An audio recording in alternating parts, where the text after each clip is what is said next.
right, good evening, everybody. Before we officially start, I am just going to remind everybody to please mute your cell phones. Okay, welcome to Brevard City Council regular meeting of Monday, March 16th. It is so great to see so many people here in person. I love it. How many of you this is your first City Council meeting? Raise your hand. All right. I bet it's Oliver's first time too, you know? Yeah. Okay, well, and it's great to have everybody watching on our live stream, so welcome. I want to go ahead and start by introducing the people sitting up here. To my far right is our city attorney, Mac McKellar. Next to Mac is Councilman Lauren Wise. Next to Lauren is Councilwoman Pamela Holder.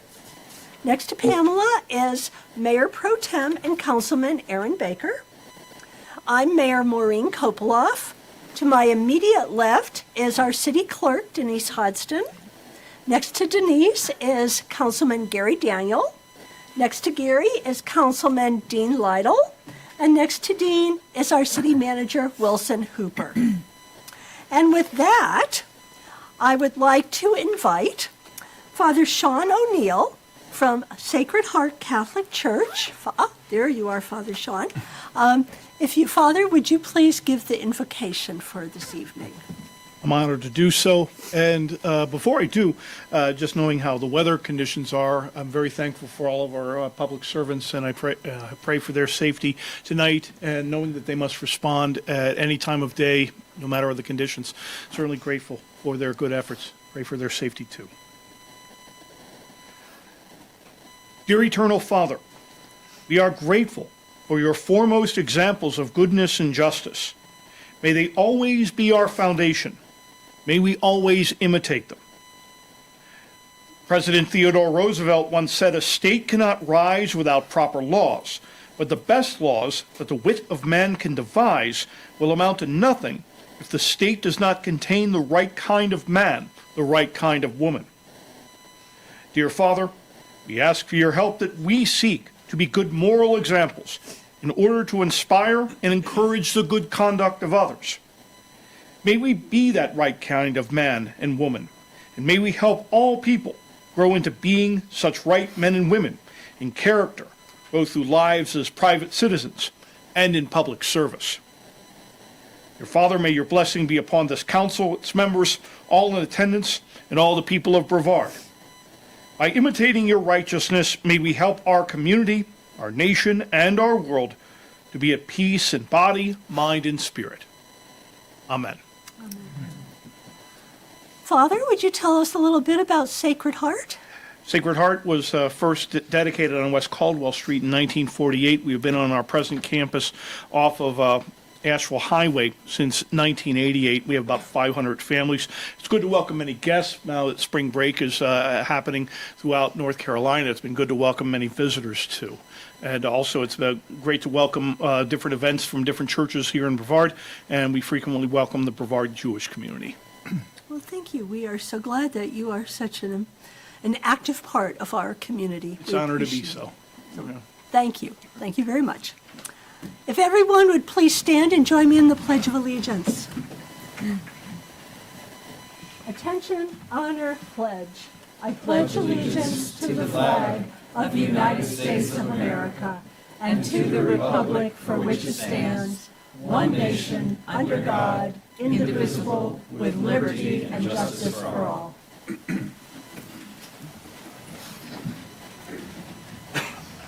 Okay, Madam Clerk, do we have a quorum? Yes, Madam Mayor, you have a quorum. All members are present. Okay. Council, you have the draft agenda. Are there any proposed changes to the agenda?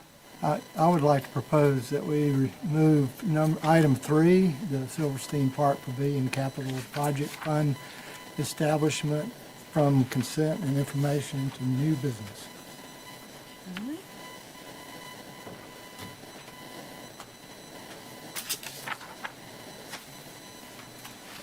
Any other proposed changes? All right, do I have a motion to approve the modified agenda? So moved. Do I have a second? Second. All in favor? Aye. The modified agenda is approved. Council, you've got the draft minutes of the February 16th, 2026 regular meeting. Are there any corrections or changes to the minutes? Do I have a motion to approve? So moved. Second? All in favor? Aye. Minutes are approved. We will move down to certifications, award, and recognition. And we are going to start with one of the best things ever, and that is we're going to swear in 2 of our new police officers. City clerk is going to be doing the swearing in.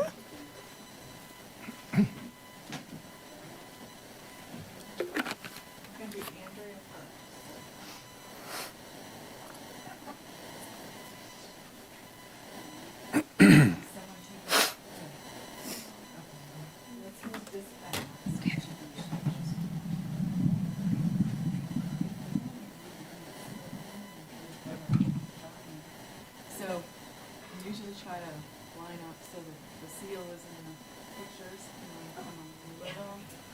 Okay, you stand that way so things are in. Oh, there you stand this way. I'll go wherever you need. You hold that and you just. Need the microphone? I'm gonna stand over here. You're gonna raise your right hand. Repeat after me. Can you get her there? Yeah, I can. Okay.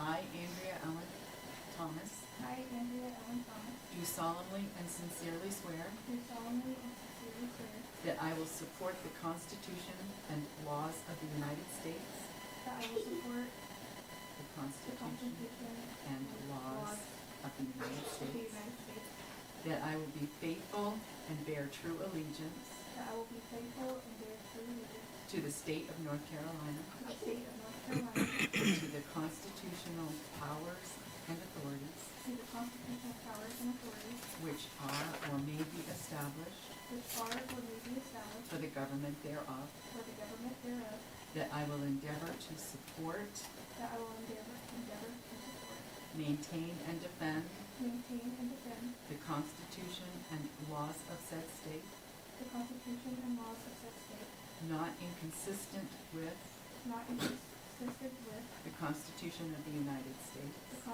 Constitution of the United States, to the best of my knowledge and ability, to the best of my knowledge and ability, and that I will faithfully discharge that I will faithfully discharge the duties of my office the duties of my office as a law enforcement officer as a law enforcement officer for the city of Brevard, for the city of Brevard, so help me God. so help me God.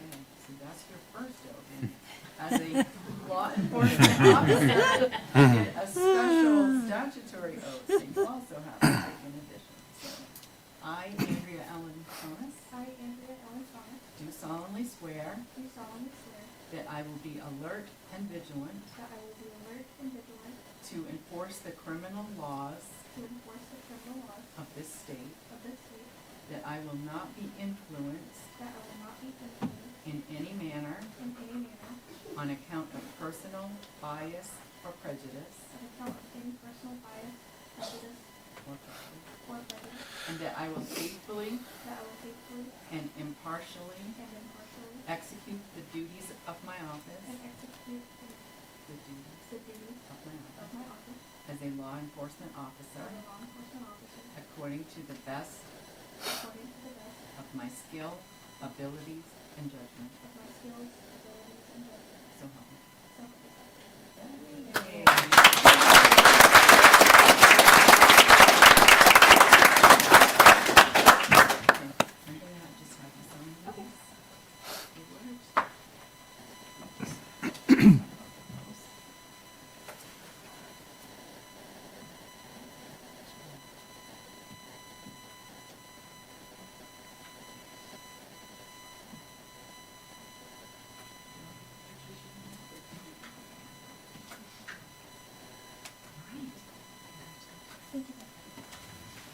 All right, so next we need He's gonna pin her Oh. back. Oh, okay, I'm sorry, I didn't know we were doing Yeah, that. and-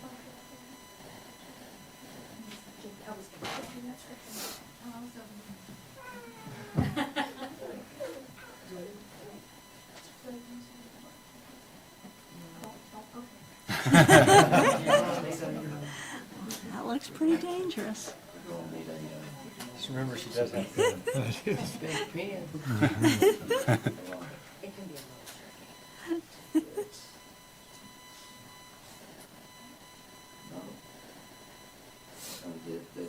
Sorry.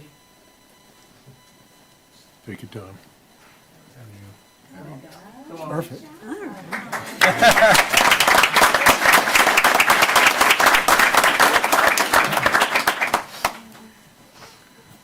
You good? So, let's see. Now we need Ryan Costa. And Chief, I guess, is gonna hold the Bible for you.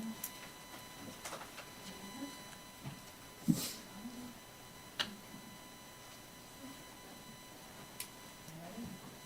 I'm sorry, I didn't need this in front of me. Okay, ready?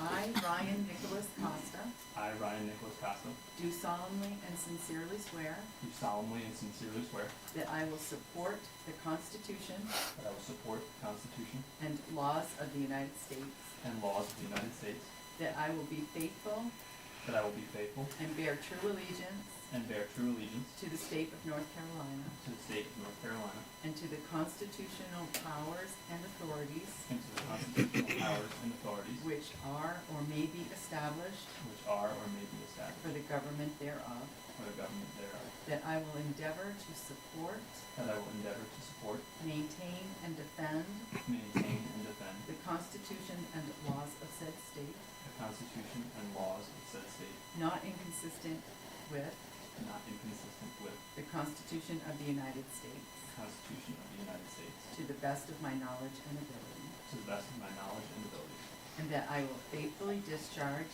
and that I will faithfully discharge the duties of my office the duties of my office as a law enforcement officer as a law enforcement officer for the city of Brevard, for the city of Brevard, so help me God. so help me God. Okay, let's go for number one now. One more share. I, Ryan Nicholas Costa, I, Ryan Nicholas Costa, do solemnly swear do solemnly swear that I will be alert and vigilant that I will be alert and vigilant to enforce the criminal laws of this state, to enforce the criminal laws of the state, that I will not be influenced that I will not be influenced in any matter in any matter on account of personal bias or prejudice, on account of personal bias or prejudice, and that I will faithfully and impartially and that I will faithfully and impartially execute the duties of my office execute the duties of my office as a law enforcement officer as a law enforcement officer according to the best of my skill, abilities, and judgment. according to the best of my skill, abilities, and judgment. So help me God. So help me God.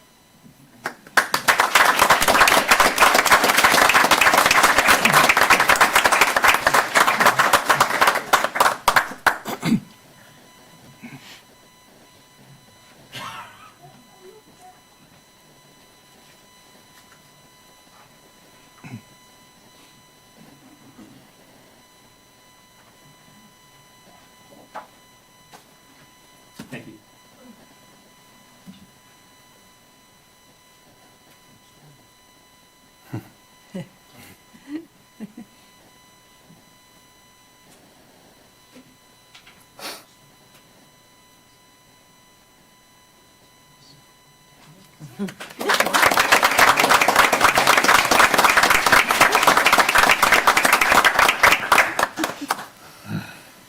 Okay.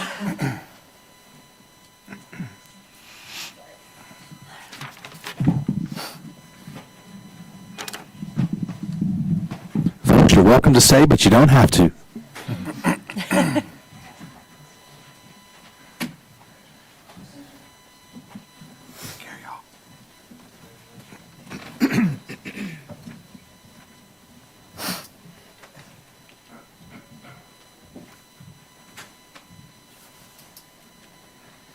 Okay, next, we are going to recognize an individual. Are we supposed to have the microphone pointing this way? Yeah, I forgot, yes. Okay. There are people out in electric. Tad, please join me up here. Oh, over here? That way? Okay. That's where the professional is there. I'm not the professional. Thank you. You know, one of the things that really is a tremendous help to the city is having people that volunteer to serve on all of our different committees and our different boards. And it takes a lot of time. I mean, you don't get paid for it. You have to give up your time, your effort. Sometimes you have to make tough decisions that aren't always popular with everybody. But Tad has been on one of our boards, and I want to recognize with a certificate of appreciation the City of Brevard Certificate of Appreciation presented to Harry Tad Fogel. Get the name right there, You got Tad. it, you got it. Okay, all right. Nobody knows who Harry is. Yes. In recognition of dedicated service to the City of Brevard as a member of the Board of Adjustment from November 2013 to November 2025. Okay, so that was 12 years, right? 12. I knew it was several terms, I wasn't sure how many. 12 years. That might be something of a record with the Board of Adjustment. That is a tough board to be on, okay? And I just want to say how much we really do appreciate it. And I encourage everybody to think about volunteering to be on some of our boards. You see it advertised all the time. And as hard as it is to believe, but we don't always get a lot of applicants for people to be on the boards. But I want to thank Tad for 12 years of dedicated service with the certificate, but I also want to give you one of my coins. This is the mayor's coin, and it is given in recognition of outstanding support. And I know just because you're not on the Board of Adjustment anymore, that doesn't mean that the support's going to stop. I look forward to continuing to work with you on all of the things that you voluntarily do and all the ways that you are involved in our community. But thank you, Tad. Thank You're you so welcome. much. I've always believed in giving back to the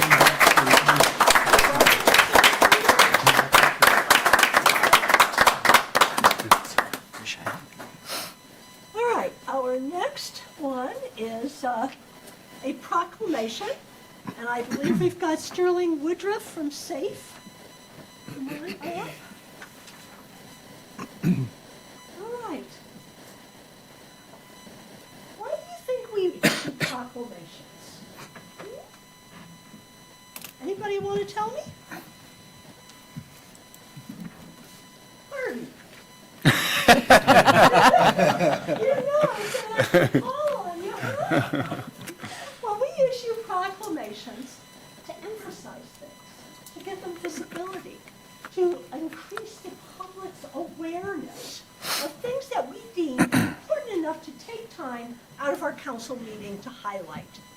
And so I have a proclamation here, which I'm going to read, and that is Proclamation number 2026, TAC 04, Sexual Assault Awareness Month, which is April of 2026. Whereas nationally, 1 in 3 women and 1 in 4 men will experience some form of sexual assault in their lifetime. Whereas Sexual Assault Awareness Month draws attention to the fact that sexual violence is widespread and has implications for every community member. Whereas there is a compelling evidence that we can be successful in reducing sexual violence through prevention education, increased awareness, and holding perpetrators who commit acts of violence responsible for their actions. Whereas we must work together to educate our community about what can be done to prevent sexual assault and how to support survivors. Whereas anyone can be a leader in preventing and ending sexual violence. As employers, educators, parents, and friends, we all have an obligation to uphold the basic principle that every individual should be free from violence and fear. Whereas sexual harassment, assault, and abuse can happen anywhere, including in online spaces. For too long, harassment, cyberbullying, and sexual abuse and exploitation have come to be expected as typical and unavoidable behaviors online. Whereas the theme for Sexual Assault Awareness Month this year is, quote, 25 years stronger, looking back, moving forward, celebrates the resilience of survivors and the communities that have worked for change. Now therefore I, Maureen Kopoloff, Mayor of the City of Brevard, North Carolina, do hereby proclaim the month of April as Sexual Assault Awareness Month and urge the citizens of Brevard to work together to eliminate sexual assault from our community, to keep our community members safe from this crime, and to stand with survivors and victims of sexual assault. And we are so fortunate here in Brevard to have an organization like SAFE. It's a shame that we need an organization like SAFE. I'd like to put you out of business. Please do. But it's important because that is a place where somebody that is experiencing sexual assault, violence, can go and find a safe haven. And that means so much. And so thank you for everything that SAFE does. And would you like to say a few words about SAFE? Just that I hope that this is just the beginning of a long conversation about what we need to change and how the city is protecting our survivors and victims, and that we are always available for domestic violence or sexual assault care. And you do a lot of training too. Yeah, a lot of training. In fact, we were chatting about it up at Job Corps and all. So, you know, if you're part of an organization and you want to have Sterling come and provide training, that's a possibility. Absolutely. Yeah. So thank you. I appreciate SAFE, and let's try and eliminate this in our community. Thank you.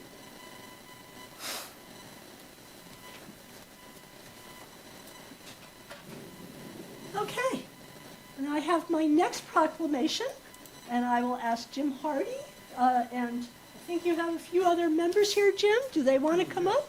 Or you're going to represent everybody? I'll represent them, but I'll single them out in a minute. Okay, all right, all right.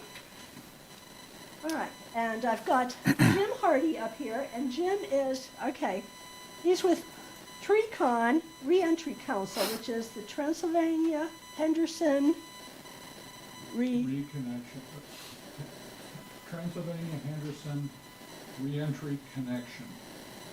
So it covers both Transylvania and Henderson County. Thank you, I knew I wouldn't get that quite That's all right. right. That's right. Okay, here is this proclamation. Number 2026 TAC 05, designation of April as Second Chance Month. Whereas every person is endowed with human dignity and value, and whereas redemption and second chances are American values, whereas an estimated 70 million American citizens have a criminal record, whereas those individuals who have paid their debt after committing a crime face significant barriers, also known as collateral consequences, to reintegrating into society. Whereas gaining meaningful employment is one of the most significant predictors of successful reentry, and 90% of those who have been incarcerated struggle to find employment because of societal and legal barriers. Whereas while education is also a significant predictor of successful reentry, those with a criminal record have significant difficulty acquiring admission to and funding for educational programs.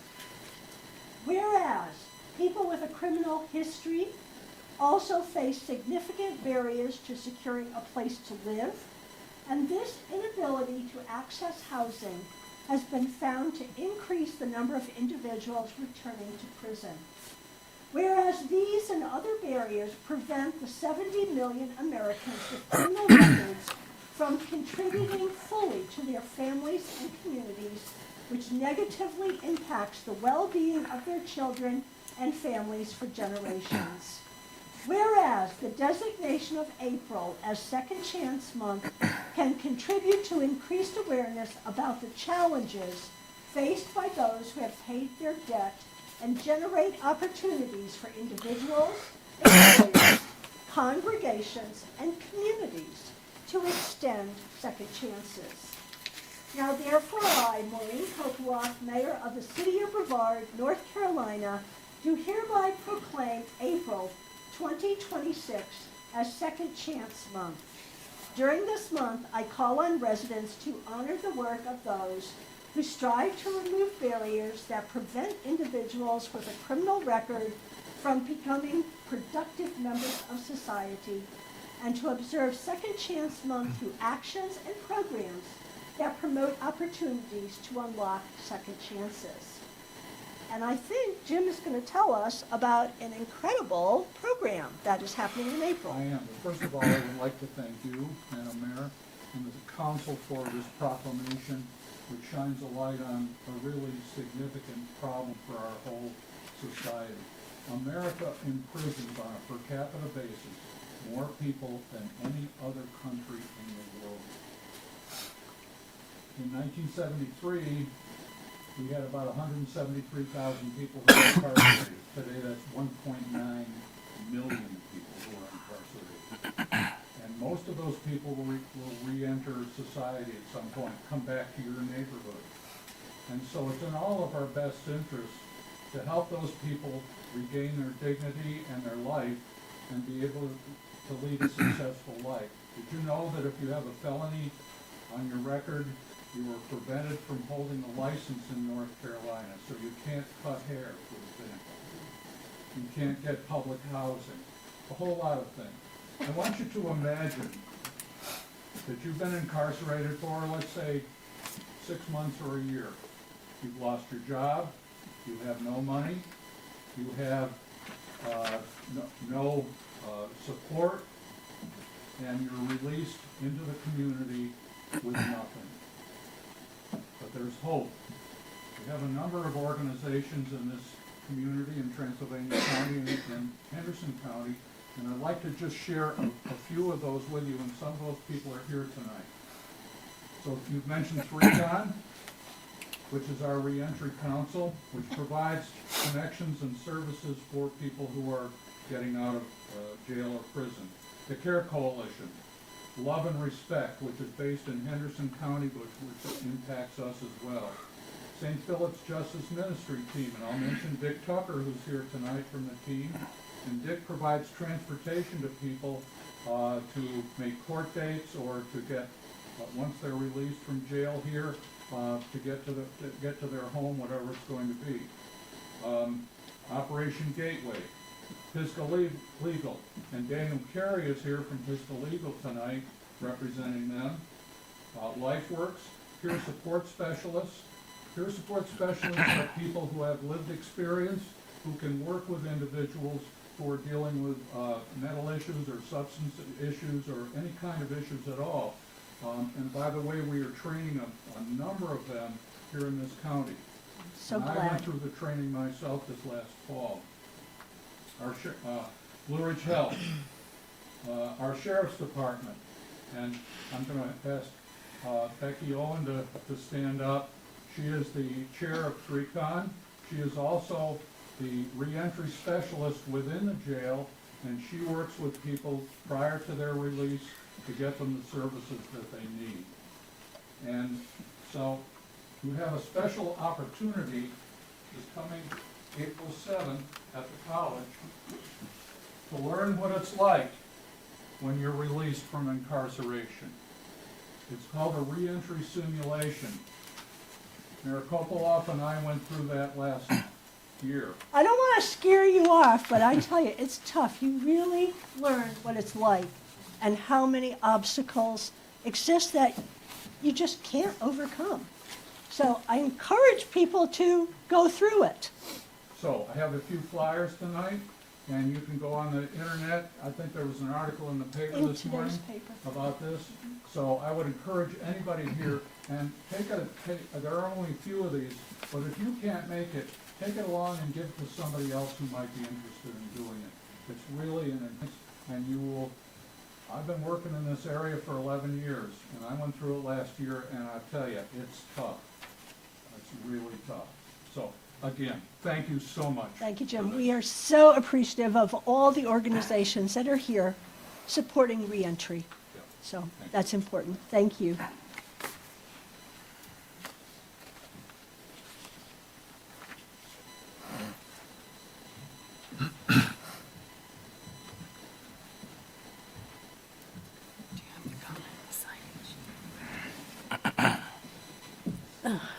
Do you have the sign-in sheet?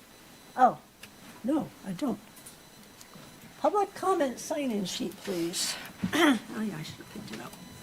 All right, we are going to move on to public comments. Huh, okay. And public comments. The public is invited to speak during public comment at this time on any topic unless it is a public hearing item on this agenda. And we actually have 4 public hearing items. Anyone who wants to speak must register with the city clerk, which is the sign-up sheet. When it is your turn, step to the podium in front of city council, and I should have put the microphone back. Mac, thank you. Forgot about that. State your name and address clearly, limit comments to 3 minutes or less, and avoid repetition. And I will give you a 30-second warning when you have about to run out of time. Direct comments to the full council and not to an individual council member or to staff. All right, and our first speaker is Abby Steele.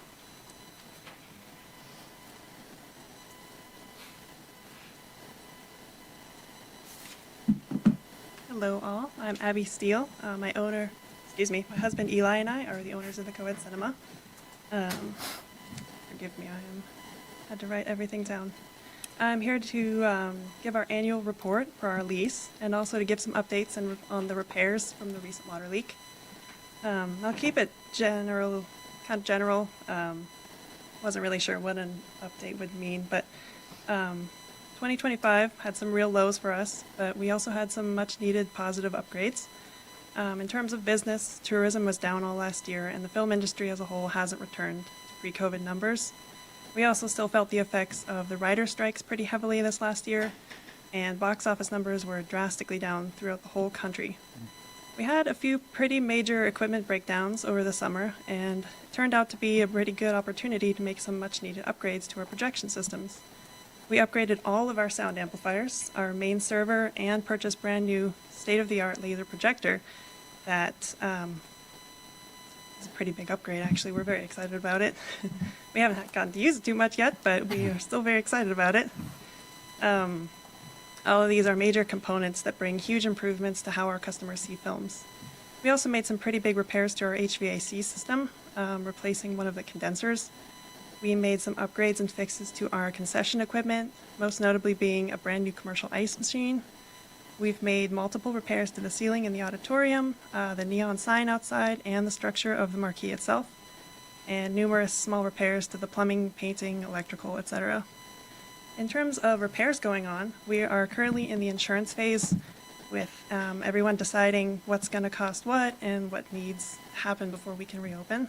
The water leak caused quite a bit of damage to both floors, and so we'll need some extra remediation for hazardous materials in the walls, unfortunately, which is why the repairs have been delayed. Just this morning, though, we heard that we're on the schedule for March 30th for the abatement, which is great news. As I understand, the city has done quite a few inspections and appraisals to determine what the building needs, and outside of what was damaged in the leak, it looks like the building will need some additional work to make it operational again. We went over the initial inspection with the fire department of what all that entails and everything, but I'd love to have any updated lists as well if any more has come to light. But I'll wrap it up by saying that Eli and I are committed to getting the co-ed back up and running. We felt an unbelievable amount of support from our community, so thank you all for that. It truly means the world to us that people believe in this place. We believe in the value of the co-ed and what it brings to our town, and the people of Brevard have made that clearer than ever this last month and a half.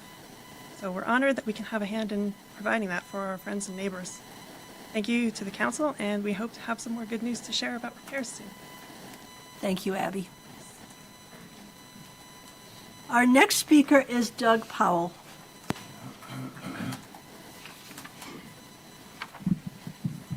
Good evening. America's 250th birthday is only 110 days away. Considering our dear town's focus on the libations consumed during the Revolutionary era, tonight I will spend a few moments talking about the famous taverns in our history. Yes, several taverns played a critical role in the practical coordination of American patriots, like the Green Dragon Tavern in Boston, where the Sons of Liberty were established and often met. One of their principal jobs was reprinting famous sermons of the day, which culminated in almost every big idea written in the Declaration of Independence, including life, liberty, and the pursuit of happiness. These taverns weren't just common bars. They were a much less public extension of the public square, where sensitive information and political ideas could be debated and discussed away from the spotlight of British authority. These taverns hosted a variety of community meetings and served patrons not only food and drink, but sometimes it was a place to stay or receive mail. Think of it as an in-person scrolling on a social media network. When our political and military revolutionaries weren't meeting in their churches or in their pastors' homes, discussing the biblical foundation of liberty and their God-given civil rights, many gathered in the local taverns to share information and strategize. In fact, the Tun Tavern in Philadelphia was the place where the United States Marine Corps was founded in 1775. The Raleigh Tavern was located not in North Carolina, but in Williamsburg, Virginia.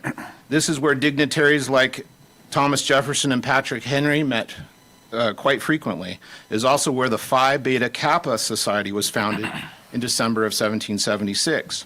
Perhaps one of the most famous taverns is the Buckman Tavern, located in Lexington, Massachusetts, located across the green from Christ Church. The pastor of that church, Jonas Clark, was the cousin by marriage to John Hancock. Pastor Clark asked one of his deacons, John Parker, to train the church members to be Minutemen. These are the 70 men who often gathered after their training in Buckman Tavern, and these are the same men that met 800 British regulars on the Lexington Green for the shot heard round the world. Regarding the structure of our constitutional republic, perhaps the Francis Tavern deserves the most mention. It was a regular meeting place for the New York Sons of Liberty and was the place that hosted the final dinner of George Washington with his officers following the war. This is where Washington resigned his commission as commander-in-chief and became a normal citizen again. When King George III heard about this act, knowing that Washington could have become a king himself, called him the greatest man in the world. Let the citizenry keep this in mind when Brevard celebrates our patriots who use these taverns as a meeting place to establish freedom in our land rather than just a gathering place to drink beer. Thank you, Doug. All right, that is everybody that signed up for public speaking, public comment. We will move on to special presentations. And tonight we've got a special presentation on the Housing Conduit Bond Resolution. And I believe our planning director, Mr. Paul Ray, is going to... Recording in progress.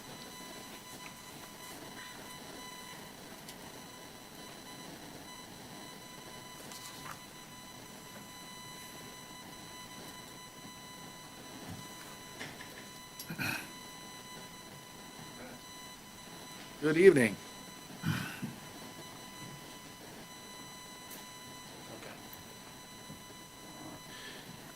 Tonight's item is a housing conduit bond resolution, but it relates to a proposed affordable housing development called Cascade Ridge.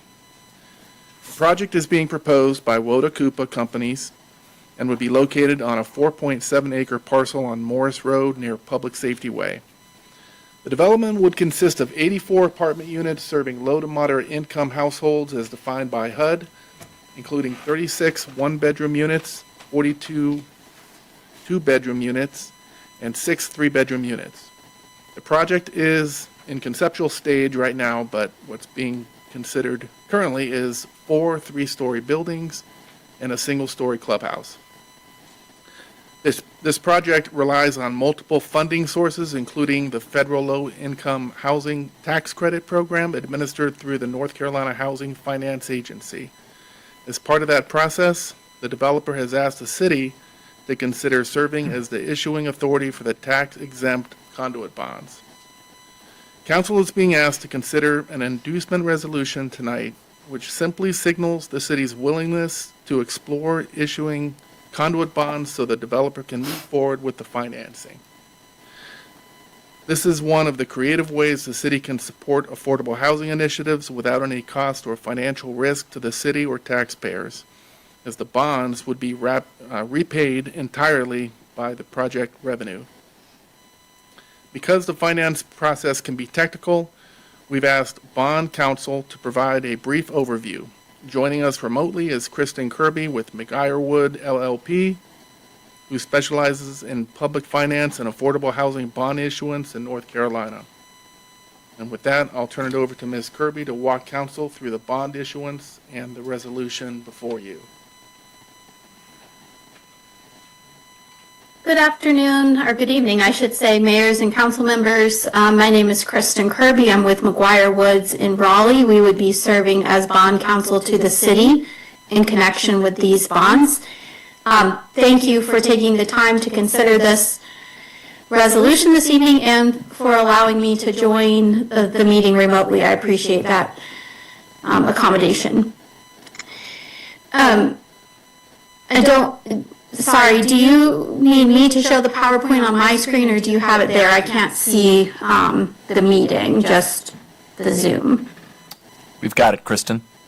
You've got it, okay, great. So I wanted to provide a brief overview of this type of bond financing and this type of bonds, just so the council would know what you are being asked to consider. So to start, just simply, what are multifamily housing revenue bonds? These bonds are a type of debt that is issued by a governmental entity. To use this type of financing, you do have to have a governmental entity involved to serve as the issuer of the bonds. That could be a county, a city, a housing authority, or a state agency. Under North Carolina law, the city is authorized to exercise the powers of a housing authority and to undertake any activities that a housing authority may undertake under state law, including acting as an issuer of tax-exempt multifamily housing revenue bonds, and that is true whether or not there is also a housing authority in existence in the city. These type of bonds are what's referred to as a private activity bond because the city would merely be acting as a conduit issuer and then loaning the proceeds of the bonds to the borrower, and it would be the borrower that is undertaking the project and is responsible for repaying this debt. The borrower would use the bond funds to build a multifamily residential housing development. In this case, that's known as Cascade Ridge. And by financing the project with these tax-exempt bonds, would be eligible to receive the 4% low-income housing tax credits that provide a portion of the financing for the project. In order to finance the project with these bonds, the borrower must agree to certain income set-asides. So they must agree to restrict the project such that either 20% of the units in the project are set aside for individuals who are earning 50% or less of area median income, or 40% of the units must be set aside for individuals whose income is 60% or less of area median income. Those income limits and the rent levels are determined each year by HUD, the U.S. Department of Housing and Urban Development, and are adjusted based on family size. The developer of the project has to make a determination annually that the project is in compliance with these requirements, And these requirements will stay in place for the longer of 15 years or the term of the bonds. Often in connection with the tax credits, we see that compliance period extended to 30 years so that the affordability levels are maintained for that longer period of time. There are a number of players that are involved in these deals. First, the issuer of the bonds, which in this case would be the city.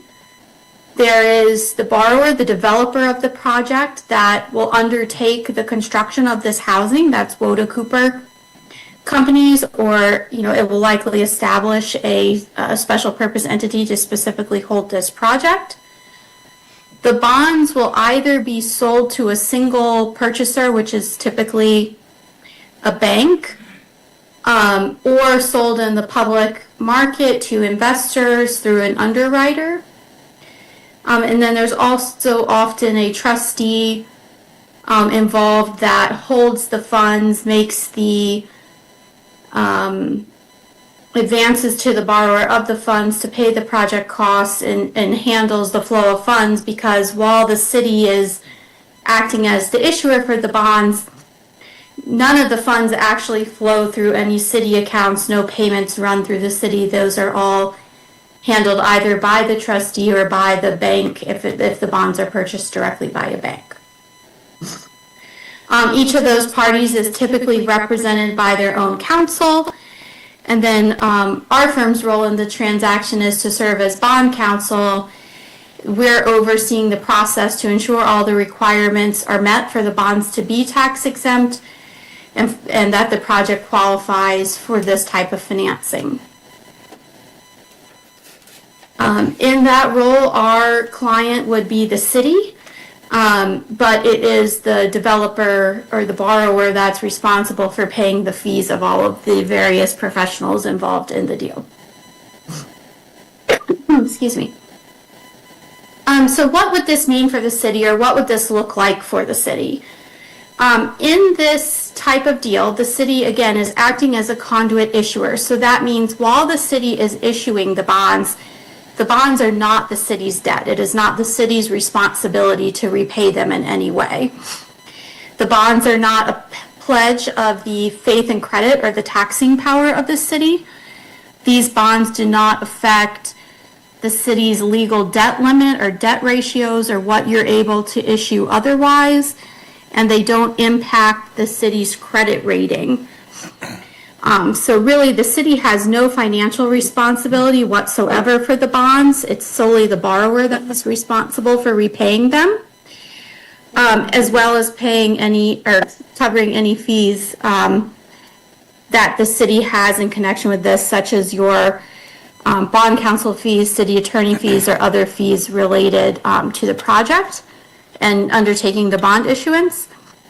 Additionally, it's not uncommon for issuers of this type of bonds to receive a fee for undertaking this role and doing the work that's required to be the issuer of the bonds.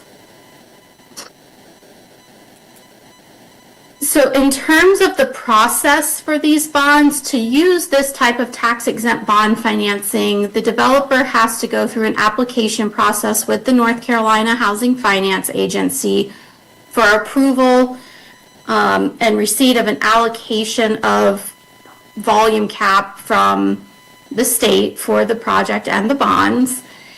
As part of that application process, the developer has to obtain an inducement resolution from the governmental entity that is going to act as the issuer for the bonds. And so that is the resolution that is before the city council this evening, that resolution that indicates that the city would be willing to be the bond issuer if the project's approved for volume cap and the project moves forward. The inducement resolution is not an approval for any other purpose, so we make it clear that it's not taking the place of or overriding the city's normal process. So any zoning, planning, permitting approvals that would otherwise be needed in the ordinary course are still needed. Once the project is approved and receives an allocation of volume cap from the State Housing Finance Agency, and we're ready to move towards the closing of the project, at that point in time, the City Council would be asked to hold a public hearing regarding the project so that members of the public have the opportunity to share any comments they might have about this. And then the city would, at that time, also consider the final approving resolutions for the project. In most cases, an approval is also required from the North Carolina Local Government Commission.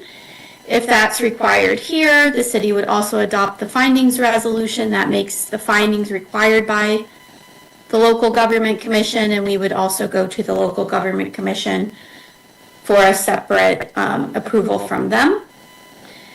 The city would sign the various documents required in connection with the issuance of the bonds as the issuer. And then following the closing, the city would be receiving reports every year from the developer regarding the status of the bonds, confirming that the project is in compliance with those income set-asides that I mentioned earlier in the presentation, and that there's not been any default or failure to comply with those.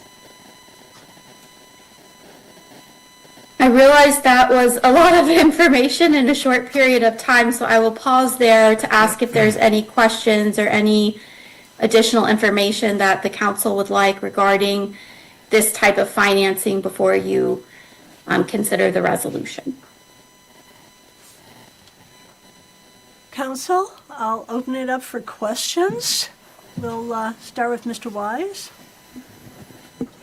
I like the idea of this. I don't know who to ask this question, probably to you, Christian.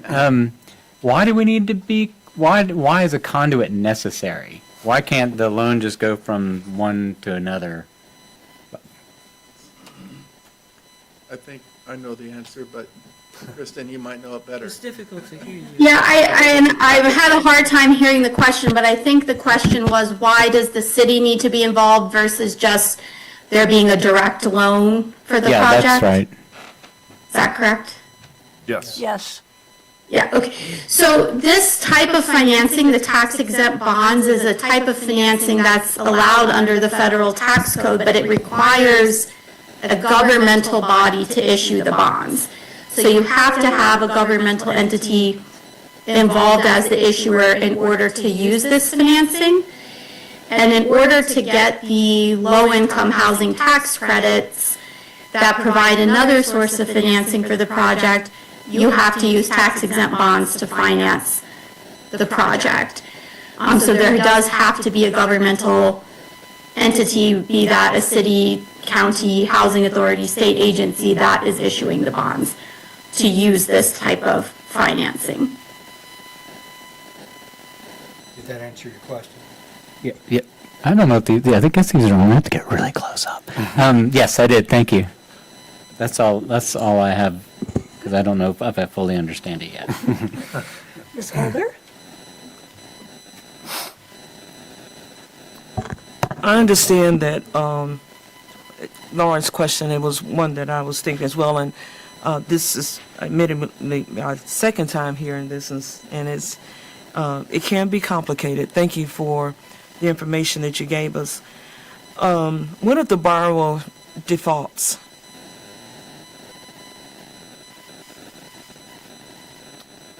I'm sorry, I couldn't hear the question. Borrower defaults?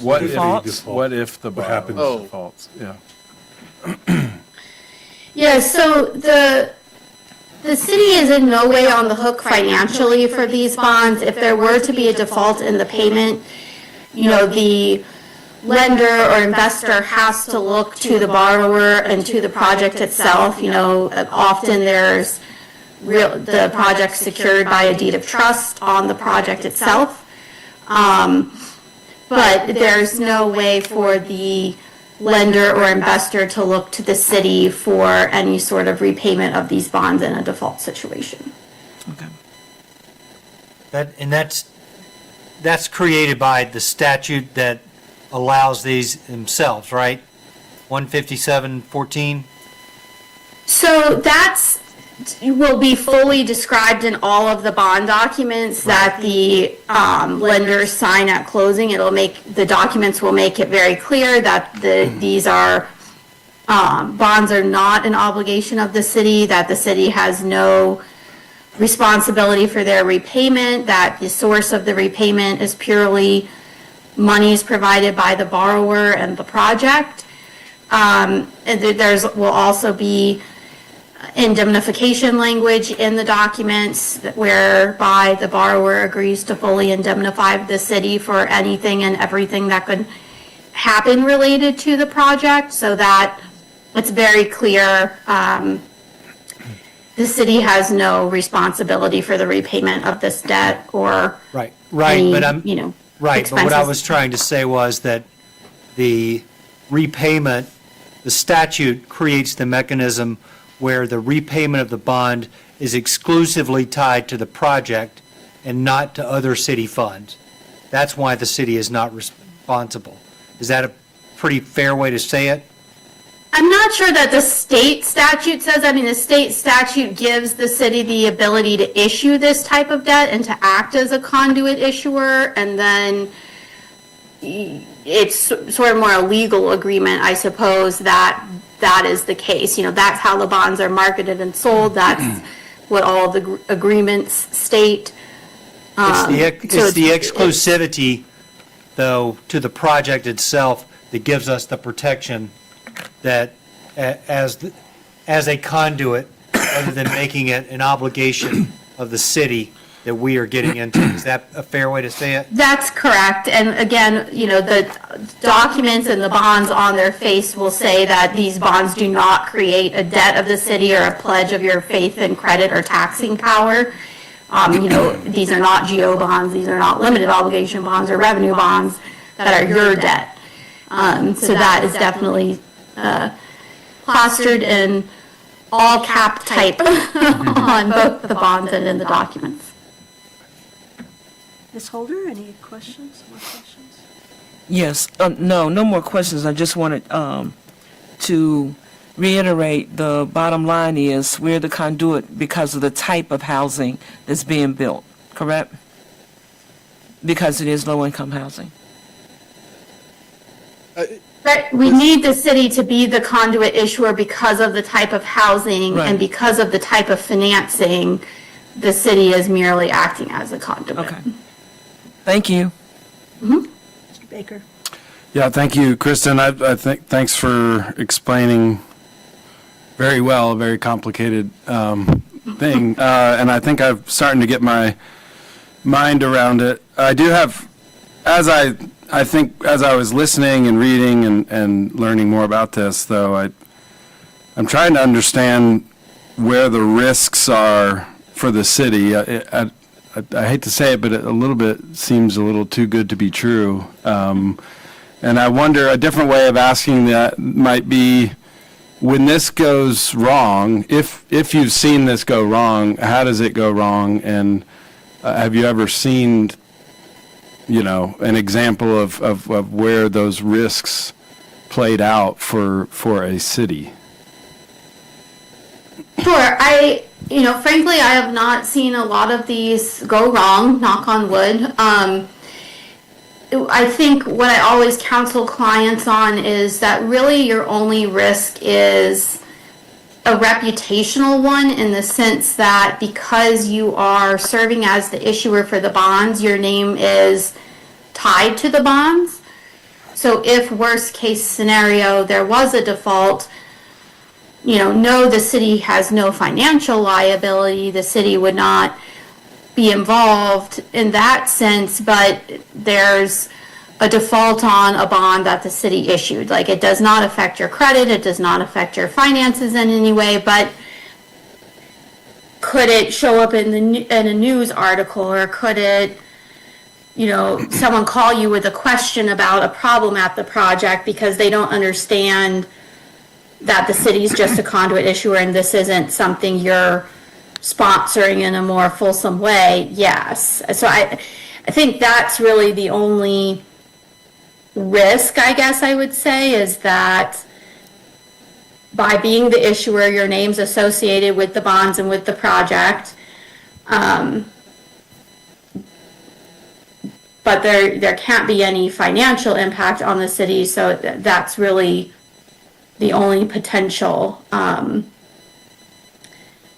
if worst case scenario happened. But again, I've not seen that often. There's typically enough review that goes into these deals between the North Carolina Housing Finance Agency reviewing them and reviewing the underwriting for the project, the equity investor buying the low-income housing tax credit goes through their own diligence and review of the borrower and the project, as does the lender or that's buying the bonds, or the investors that are purchasing the bonds. So there's a lot of overview and oversight and diligence that goes into these. So thankfully, I've fortunately not seen too many occasions of these going bad in North Carolina. Yeah, that's very helpful. Thank you. And I guess this is a follow-up question for staff. I know we're being asked to make a decision and adopt the resolution tonight, but there is an additional public hearing that is required down the line once these actually come up for issuance, right? That's correct. Okay. There is. I just wanted to make sure we were clear that this isn't the final decision time or the final stop here. This is just sort of an initial step.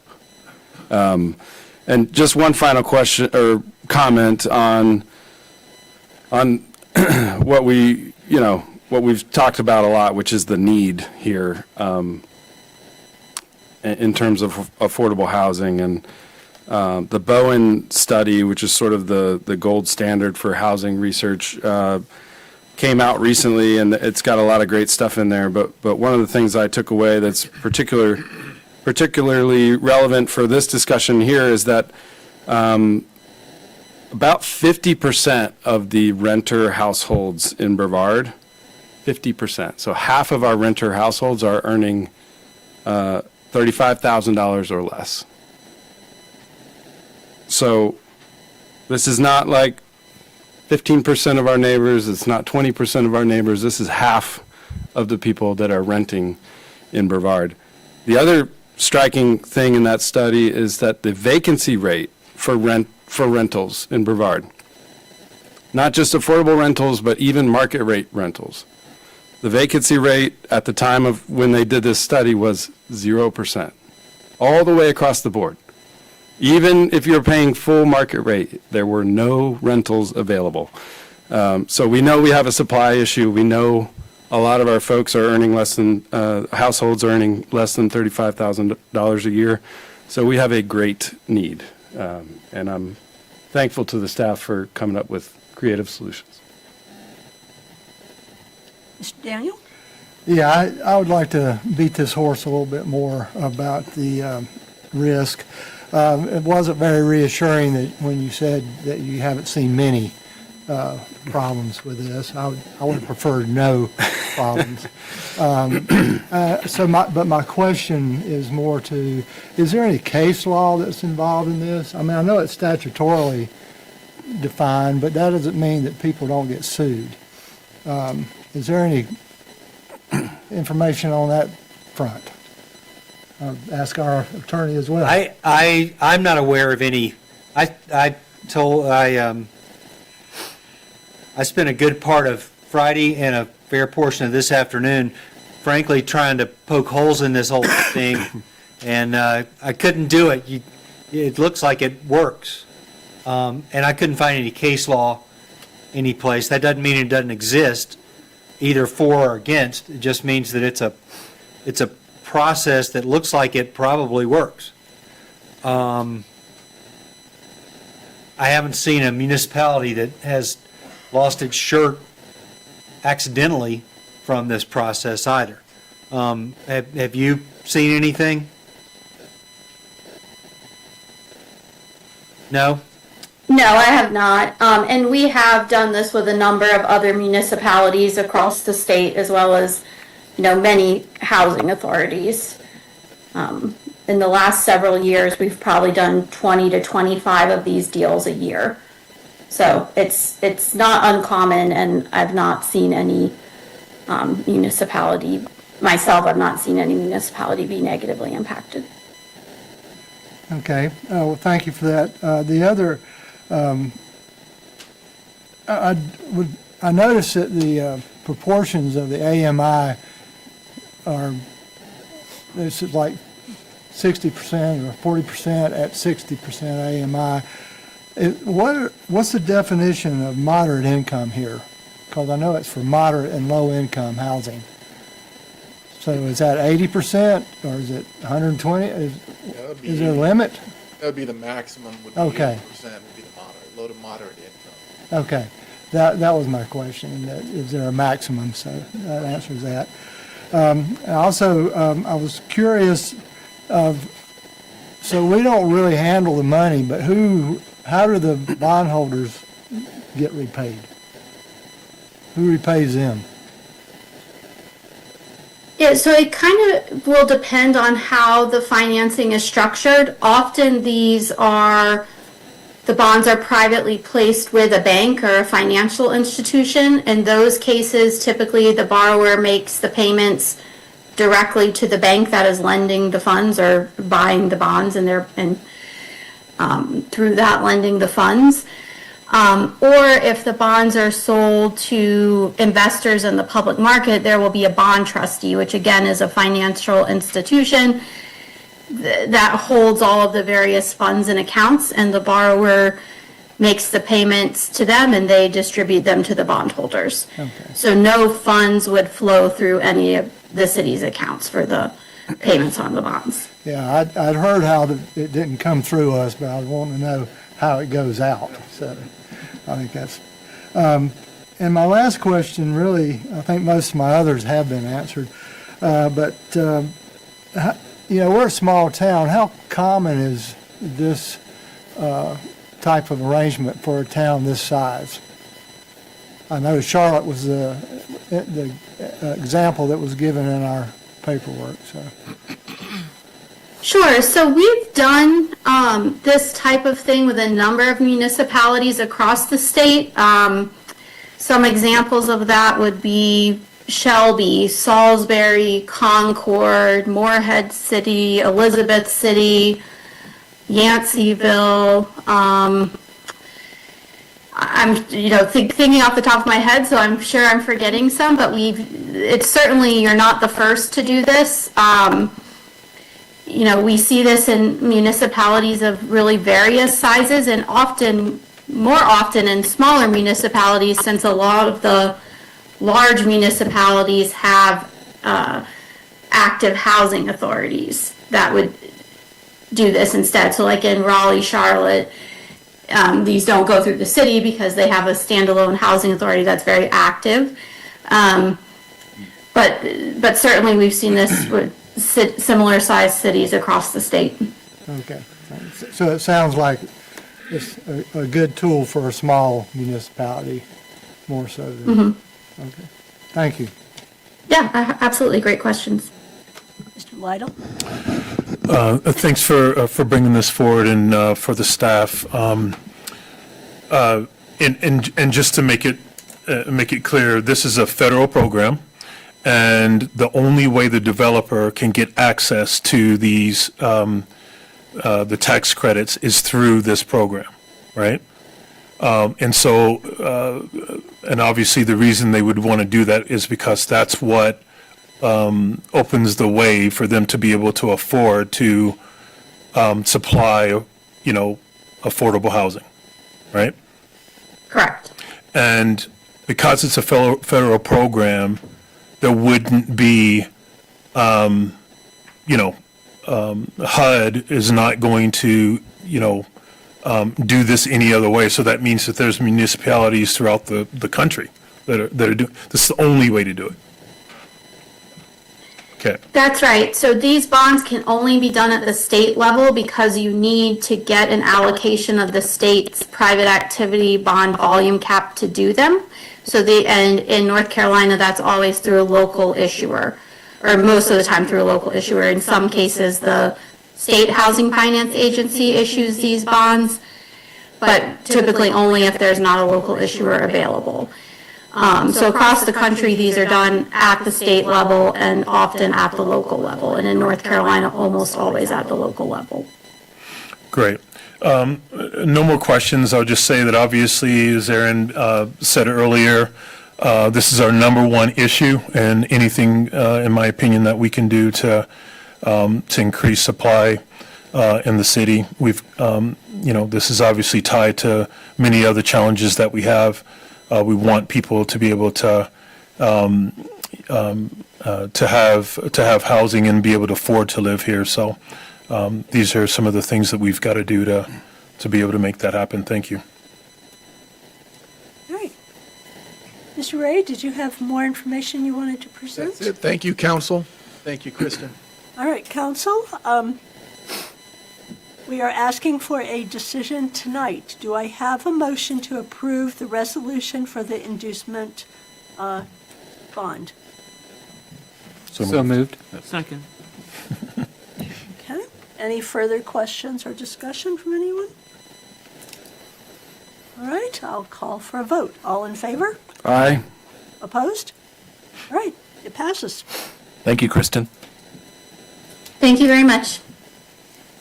All right, we will move on to our public hearings.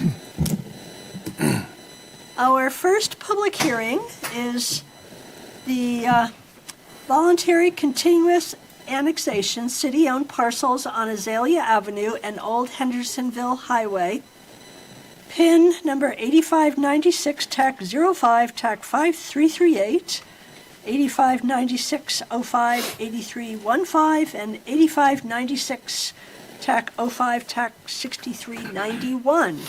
And Emily Brewer, our senior planner, is going to discuss this.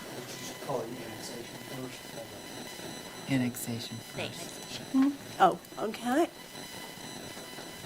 This is the, yeah, Okay, okay, yep. ready for me? Before you tonight is a voluntary contiguous annexation of city-owned parcels on Azalea Avenue and Old Hendersonville Highway. I have them on the map here. In June of 2025, the city acquired approximately 3.7 acres on Azalea Avenue and Old Hendersonville Highway to pursue a city-supported affordable housing development. The city has entered into an agreement with Fitch Irick Corporation to submit the project for low-income housing tax credit award. This would be through the 9% project, not 4%, which we just discussed. To facilitate the development, the city needs to annex the property prior to the application deadline in May in order to show that the project is able to connect to sewer. While not currently available, the city is actively pursuing funding for the sewer extension, and that will be a topic for later this evening. The project is immediately adjacent to the corporate limits. The city council approved a resolution of intent to annex the municipally owned property on February 16th. Voluntary contiguous annexations are governed by North Carolina General Statutes 160A-31. This does qualify under that statute. This proposal was considered by the planning board at their February 24th meeting, where they recommended in favor. Staff is requesting that you take action on this matter tonight for these 3 city-owned parcels to provide Fitch Irick Corporation ample time to prepare their application. And then it also is the subject of the rezoning, which is next. All right, with that, we will actually open the public hearing. Do I have a motion to open the public hearing? So moved. Do I have a second? Second. All in favor? Aye. The public hearing is officially opened. No one has signed up to speak at this public hearing. So, council, we will close the public hearing. Do I have a motion to close the public hearing? So moved. Second. All in favor? Aye. Public hearing is now closed. I will now open it for questions or discussion by council, and we'll start with Mr. Lytle. No questions. We've Lots of discussions on this one. No questions. Thank you for your work on this. Mr. Baker? Yeah, we've got a couple of opportunities to ask questions or comment on this tonight, so I don't have any questions on the annexation part of this. Ms. Holder? No questions, thank you. Mr. Wise? No questions, thank you. Mr. Daniel, we are on the point of you, if you have any questions about this. All right, council, you are asked to take action tonight. Do I have a motion to approve the resolution? So moved. It's actually an ordinance. Oh, It's actually an ordinance, Oh. annexation ordinance. Okay, there's a resolution declaring the intent to consider annexing. No, we already did this. that was from last. Oh, okay, all right. Down here. Oh, okay, all right. So, we are, all right, so we have a motion for the ordinance to extend the corporate limits of the city of Brevard, North Carolina. And I'll make that motion. the second, who has the second? Second? All right, all in favor? Aye. Opposed? The ordinance is approved. All right, we will move on to the second public hearing. Okay. The second public hearing is the proposed amendment to the official zoning map of the city of Brevard, city-owned parcels on Azalea Avenue and Old Hendersonville Highway, PIN number 8596 TAC 05 5338, 8596 TAC 05 8315, and 8596 05 6391. And I believe Emily Brewer is going to walk us through this one. Yes. This is for the same properties that we were just annexed into the corporate limits. This proposal, however, is for a conditional zoning district. Conditional zoning district is a special district where the developer and the city negotiate site-specific development standards for a particular project. These standards are then codified in a custom ordinance working in conjunction with the UDO. Conditional zoning districts are meant to be flexible, particularly in the areas of density, architectural design, and the mixing of land uses. With that added flexibility comes an expectation that the developer will offer a high-quality project that goes above and beyond the baseline ordinance requirements. In these rezonings, the city has the authority to negotiate with the applicant and to impose such conditions that are necessary to protect the public interest and ensure high-quality development. This is a little bit different than what we've normally done with conditional zoning districts because it is technically a staff-initiated rezoning of city-owned property to accommodate the affordable housing project that was developed by that is proposed to be developed by Fitch Iritt Corporation. On January 20th, as part of their development proposal, you, council, endorsed this development plan, and staff has subsequently been working with Fitch Iritt to prepare the appropriate conditions to accommodate the development, the details of which I will walk through. This project is called Azalea Place, which would accommodate up to 60 units.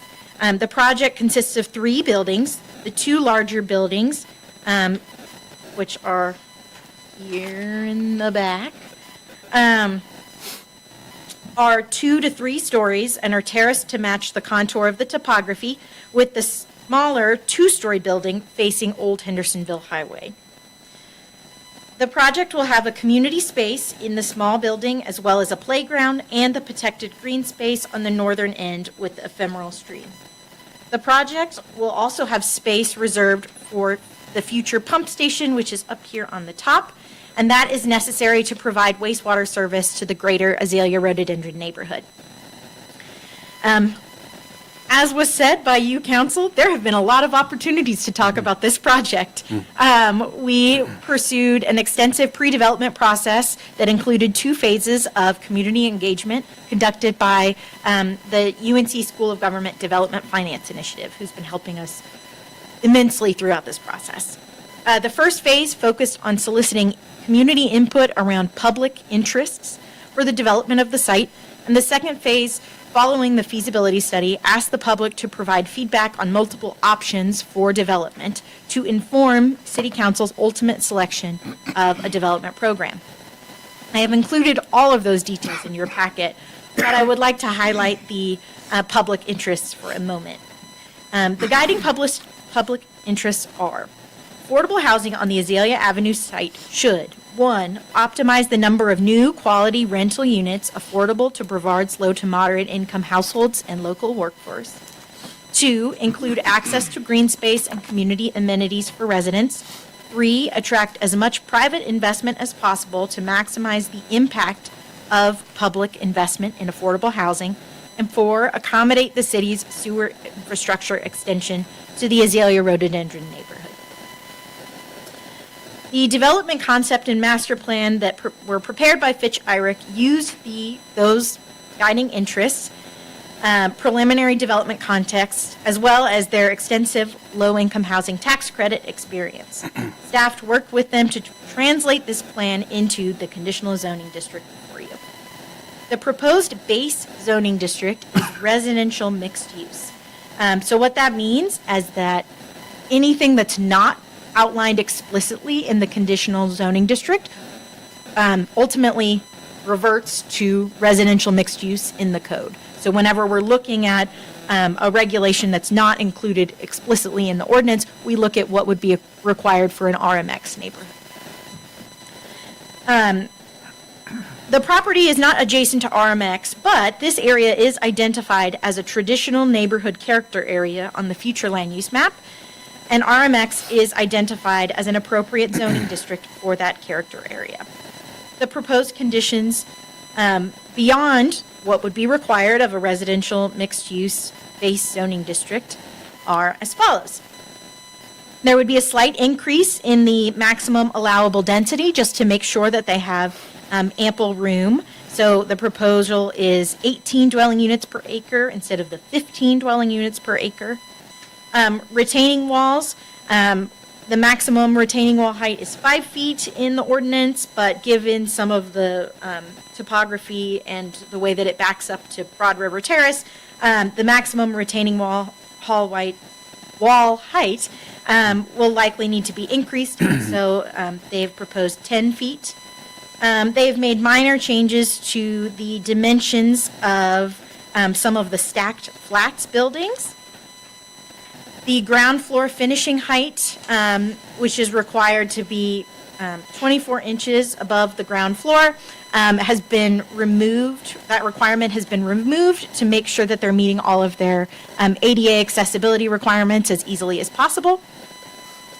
The landscaping buffer that is included in the code is 20 feet, type B buffer, but the proposal instead is for a type A buffer to be, which is 10 feet wide but has the same screening requirements along the property lines that abut general residential.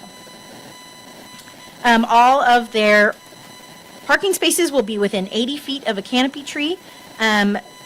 North Carolina Housing Finance Agency does not require any loading spaces, so that has been removed from this project. And we are proposing to require sidewalk only on the old Hendersonville Highway frontage. This rezoning, as I mentioned, aligns with the identified character area of traditional neighborhood, but as this is an affordable housing project, it furthers many of the city's goals and actions of the comprehensive land use plan. Number 1, expand housing opportunities for all residents while preserving the character of Brevard and its neighborhoods. And 2, encourage a development pattern that respects Brevard's sense of place and prioritizes livable communities. Planning Board considered this proposal at their February 24th meeting. The board recommended in favor of the rezoning as presented and forwards a statement of consistency and reasonableness, which is in your packet for consideration. Again, we are asking that you take action on this tonight, if possible, in order to give Fitch Irick enough time to prepare their low-income housing tax credit application, which is due in May. The options before you are to adopt the rezoning as presented, amend and adopt the amended rezoning, reject the rezoning, or table it for further consideration. Thank you. All right, council, this is a public hearing. Do I have a motion to open the public hearing? So moved. Do I have a second? Second. All in favor? Aye. Public hearing is now open. I will read the rules since we do have people that signed up for this one. The public is asked to adhere to the following guidelines for a public hearing. Register with the city clerk by printing your name, address, and phone number on the sign-in sheet. When it is your turn, step to the podium in front of city council, state your name and address clearly. Be concise, avoid repetition, and limit your comments to 5 minutes or less. And I will give you notice when you have 30 seconds left. Direct comments to the full council, not to an individual council member or to staff. This is a time to provide your comments, but not to ask questions. A public hearing is not an appropriate venue for a question and answer session. Designate a spokesperson for large groups, and each person may speak once for a specific public hearing. And the first person who has signed up is Mr. Peter Godfrey.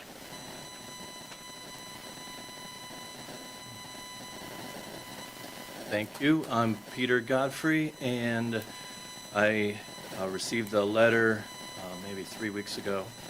And Jamie and I live at 484 Old Hendersonville Highway, which is sort of catty corner to this project.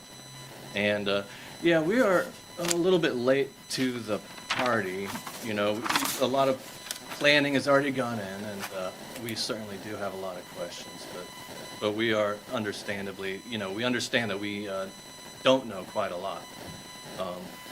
Our concerns are probably predictable. We have, it's our neighborhood for walking our dogs, and, we drive through there. There's some very dignified small houses, and there's other houses that maybe don't present so dignified. So I think it would not harm our neighborhood. We have no issue with apartment buildings. The other large apartment complexes had no impact on us. I think using my imagination, I could say maybe speed humps for Azalea. Mm-hmm.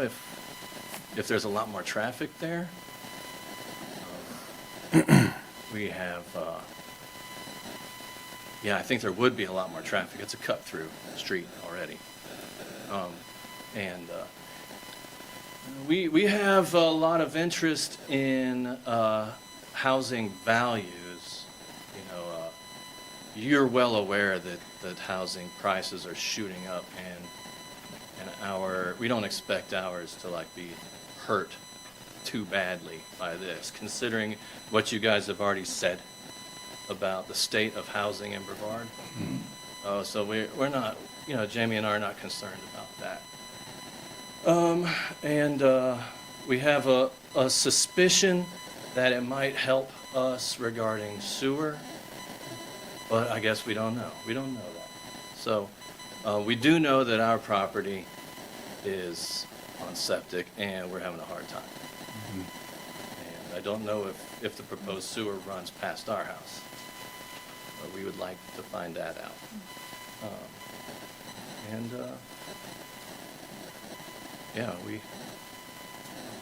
I think that's it. We support low-income housing. So, thanks. Thank you, Mr. Godfrey. All right, our next speaker is Doug Powell. I'm going to take my historian hat off for a moment, and I'm going to share some of my firsthand knowledge from the state I came from. I don't drive a DeLorean, but I can share a likely future for Brevard. I do share your desire to provide affordable housing in Brevard, whether that's on Azalea or across from Public Safety Way. And I realize that the horses have left the barn, so to speak, but I did address this group about 2 years ago on this subject.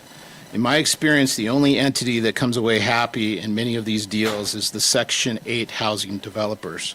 It rarely ends up as advertised. Why? because to qualify for the HUD funds, the project just needs bodies that fall under their income qualifications. They don't require to house citizens of this county.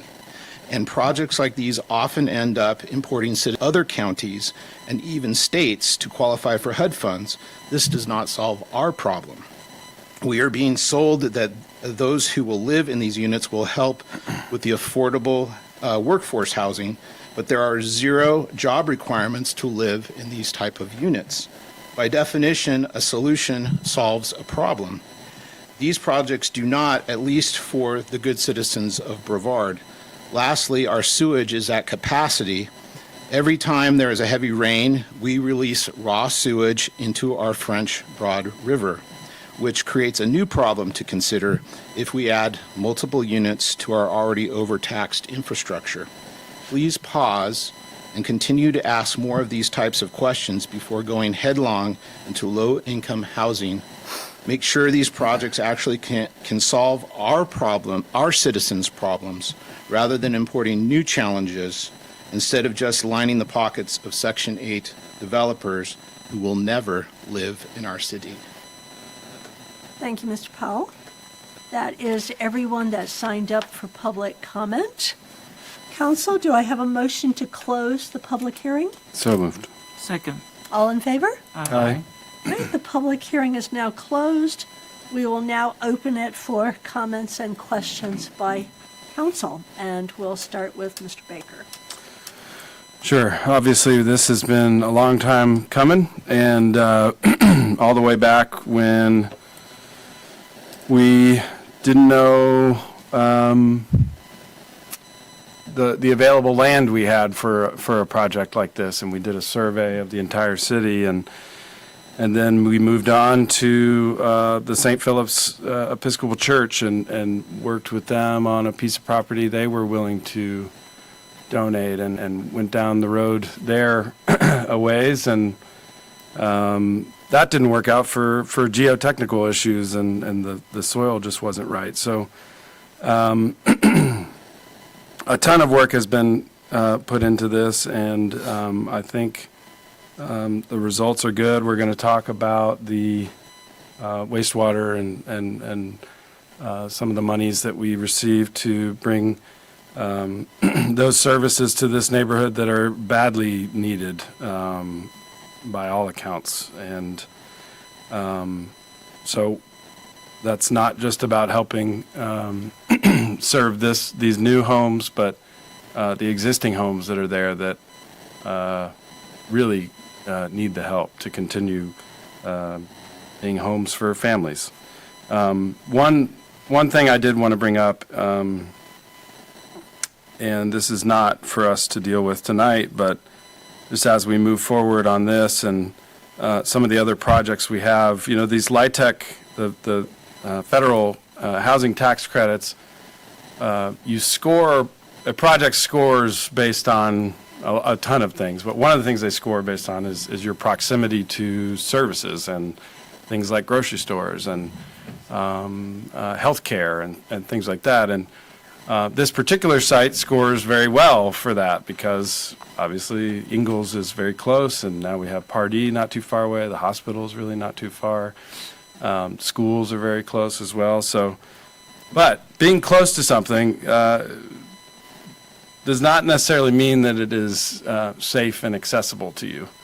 And I think as a city, we need to prioritize some of the plans we already have for pedestrian infrastructure in this area down Old Hendersonville Highway.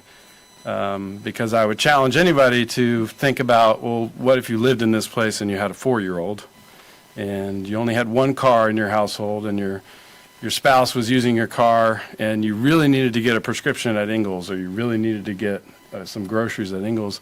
So you were going to walk to Ingalls, which isn't a far walk. I mean, it's a very close walk. But the amount of danger you would encounter along that walk would be something I don't think you would want to expose your 4-year-old to. So that's something we have to plan for. It is not a reason not to do this project, but it is a reason for us to reprioritize some of the plans we have and talk to our partners at NCDOT who control Old Hendersonville Highway about some of the future needs and the near future needs of safe pedestrian infrastructure in this area. Yep. That's it. Ms. Holder? Thank you for the information. I like the idea that we are looking at two different projects tonight, affordable housing development here at Azalea, as well as low-income housing. And both are good opportunities to support a broader spectrum of residents that we will have in our city. So I like the idea of that. I understand the timeliness of this, and so thank you for bringing it tonight and helping us to understand even clearer. Mr. Wise? Yeah, no questions, but I did want to address your concern about septic, because that's a great question. Obviously, we're not only looking at adding 60 units of this, but we would love to roll in the entire Azalea Avenue area that has a critical failure of septic systems. And so we've been aware of that, and we are in the middle of planning and upgrading our wastewater treatment now, and we're about to enter into the first phase of construction of that, which will help tremendously. And when we were planning to do that work, we took all this into consideration for these extra loads. So I don't want anyone to think that we were kind of surprised by this. This thing has been kind of moving along for a while, so we're aware of all this extra loads and any other industrial loads or manufacturing loads that might be coming up in the future and rolling that into our capacity. And that's all I have. Thank you. Mr. Lytle?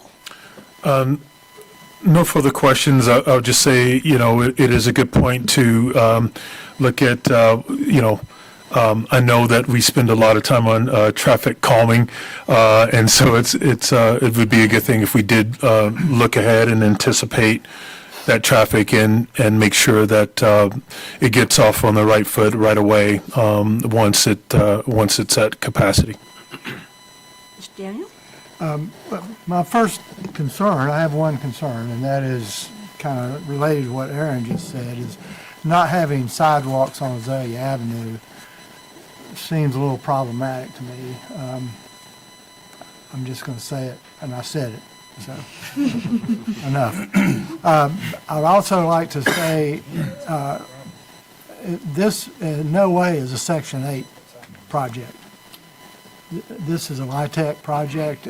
If you want to see what this is going to be like, you can look at Broad River Terrace right across the hill there, which I find to be very impressive. And I will say what I've said often. The people that are going to live here are people that you know. There are people that you see in your doctor's office working, the grocery store, waiting tables. There are people that just need a place to live because, as was pointed out earlier, there is zero availability of housing for the people that work here in our town today. So just wanted to clarify those things. Thank you. All right, we are looking for a decision tonight. So do I have a motion to approve the ordinance amending the official zoning map of the city of Brevard, creating the Azalea Place Conditional Zoning District? So moved. Second. Any additional comments or questions? All right, all in favor? Aye. Opposed? All right, it passes. All right, we will move on to our next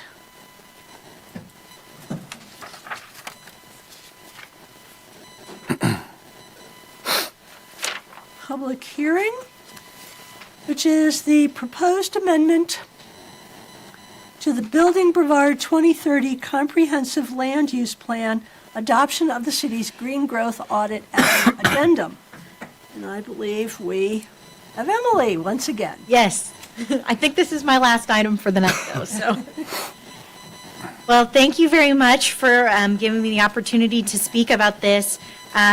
We've been working on the green growth audit for a while now, and we're really excited to be able to share it with you tonight. What is green growth?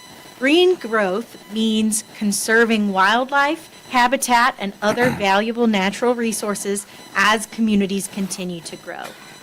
This principle serves to balance new development and economic opportunity with environmental goals, proving that development can be both environmentally sustainable and economically beneficial by integrating conservation practices into our development regulations.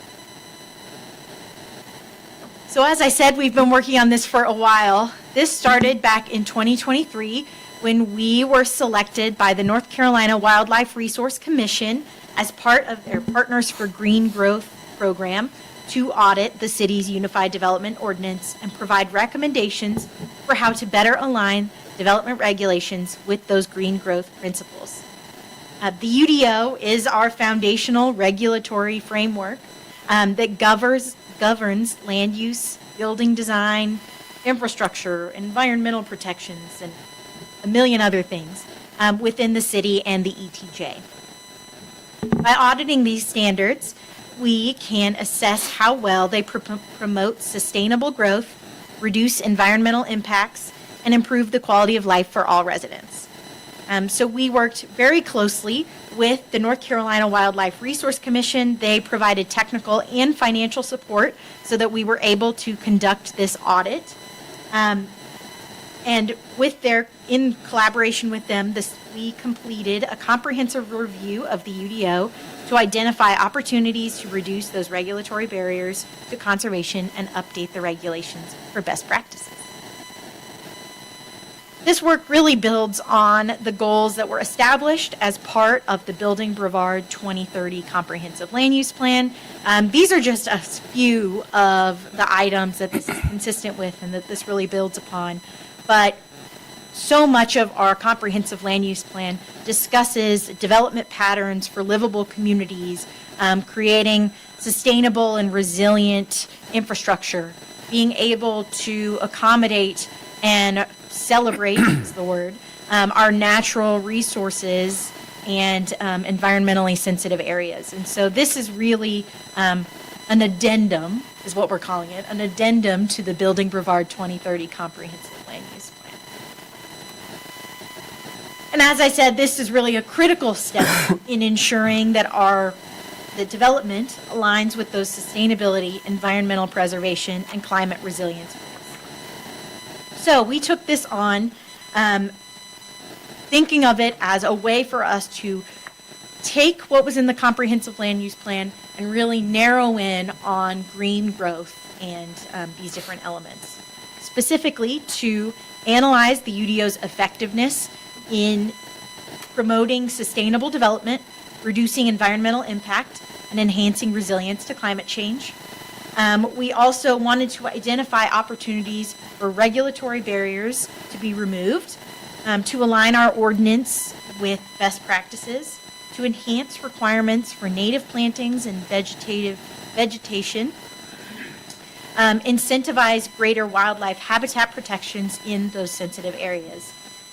And lastly, we really wanted to provide some actionable recommendations to strengthen the UDO's alignment with those green growth principles and to ensure that future growth does not compromise environmental health or exacerbate any inequities.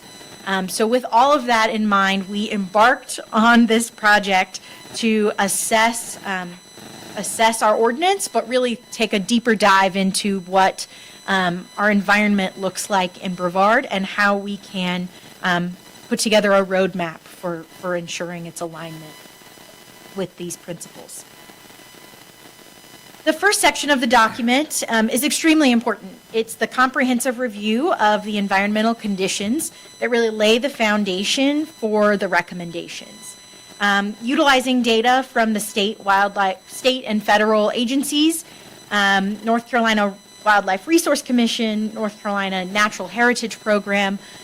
We incorporated all of those, looked at the habitat assessment, elevation, landslide susceptibility, floodplain, tree canopy, all of these different elements that really put together this environmental context that we have. And the biggest takeaway from this, It really emphasizes the importance of protecting natural habitats and ecosystems, especially next to the mountainous areas adjacent to Pisgah National Forest and the low-lying flood-prone areas near the French Broad. And instead, concentrating development in the built-out areas that are central to town. So this is just one of the examples of one of the maps that's in here. This is from the Natural Heritage Program, the Biodiversity and Habitat Assessment of prioritized conservation areas. And so we looked at all of these different things, but often, as you can very clearly see, those areas that I just highlighted are really identified as highly prioritized for conservation and habitat protection.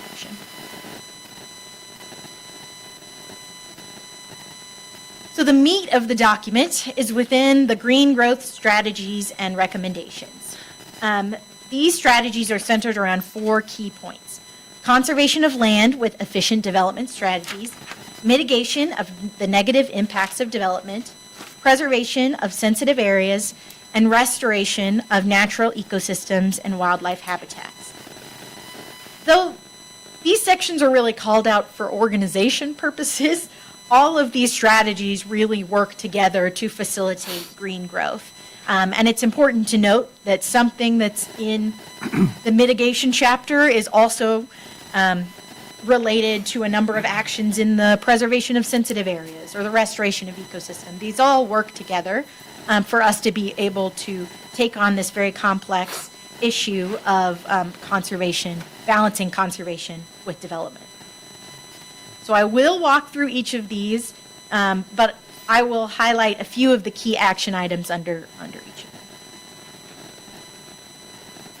So first strategy, of course, is conservation of land with efficient development strategies.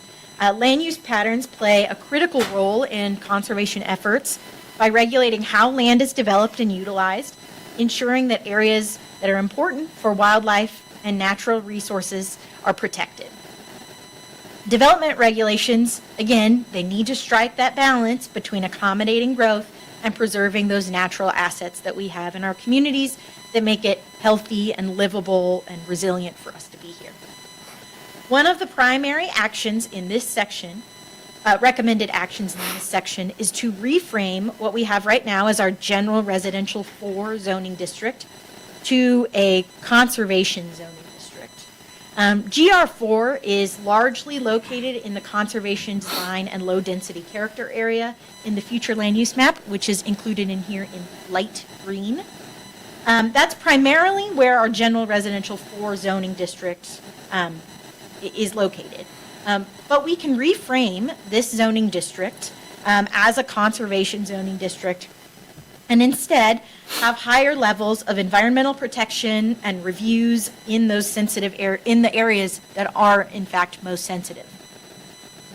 Conversely, we can focus on increasing density and encouraging development in already established areas that can limit sprawl, but also be able to maximize development in a way that it doesn't continue to sprawl out and be where our natural assets are. So one of the recommended actions in this item is actually to upzone the areas of GR4 that are suitable for development and don't require those environmental protections as part of a conservation zoning district. So kind of twofold, we're able to really think about how our land use patterns play a major role in not only allowing for development, but also protecting some of these very sensitive areas. Strategy 2, the mitigation of the negative impacts of development. This is, of course, essential for green growth because it ensures that economic expansion does not come at the expense of environmental health. It demonstrates that a thriving economy and a healthy environment are not mutually exclusive, but instead can be mutually reinforcing. So, for example, we, the zoning administrator, we have the authority to require environmental assessments right now, but we can revamp this section to give it some more teeth so that we're able to put into practice a lot of these elements. The environmental survey is really right now serves as a valuable procedural tool to promote early identification of natural features in the development review. But its effectiveness really depends on how the data is applied and the presence of clear performance expectations and consistent administrative review and enforcement will really help us be able to, like I said, give this action some teeth and make sure that we're able to put a lot of these wonderful things that we're trying to focus on into practice as part of the development review. This is number 2, sedimentation and erosion control. This is something that is administered by NCDEQ, but we can still bolster our procedures for smaller projects and for, again, providing higher levels of review when necessary in those sensitive areas. Stormwater management. This is probably one of the biggest priorities that we have in planning, especially in the midst of all of our ongoing stormwater projects. One of the best things that we can do is review the applicability of our stormwater chapter. When a project is required to comply with those provisions and when it's exempt. The applicability section should really be related to the impact of the development. So an example of this would be assigning the standards based on the impervious surface that's created instead of the number of dwelling units. Because you could have one home that has this very large footprint and a huge driveway and all this kind of stuff, but a quadruplex might take up way less space because it's more densely packed. So really trying to right size our stormwater management and look at when these regulations are applicable, I think can really go a long way and is something that we're very focused on in planning as part of this. The ordinance can also be bolstered to incentivize low impact development techniques, even if those stormwater plans aren't required. Low impact development or the types of stormwater management that really mimic natural flow, have a lot of green infrastructure as a part of that. A very simple way to do this is by prioritizing stormwater volume reduction and before you focus on detention measures. So being able to look at the site design to make sure that all of that volume is being reduced to the extent to the maximum extent possible before you focus on detention. And I also want to highlight some opportunities to add more creative green solutions. One example would be to allow for variations in street design standards, to utilize existing curb and gutter where there is curb and gutter, but allow for other street designs that might provide some green alternatives for stormwater runoff, for example. One example is here in this picture is a bioretention kind of cut culvert as part of a street design. The other two strategies within mitigation, tree canopy and conservation landscape, another great opportunity. Our ordinance can be elevated by revising our screening and buffer standards to mitigate the impact of those high-intensity uses like the parking areas or industrial uses or something that's more like a road, something that's more intensive, but also prioritizing environmental function like stormwater management, habitat preservation, shade cover, etc. So really being able to focus on the quality of our landscaping as well, and buffers.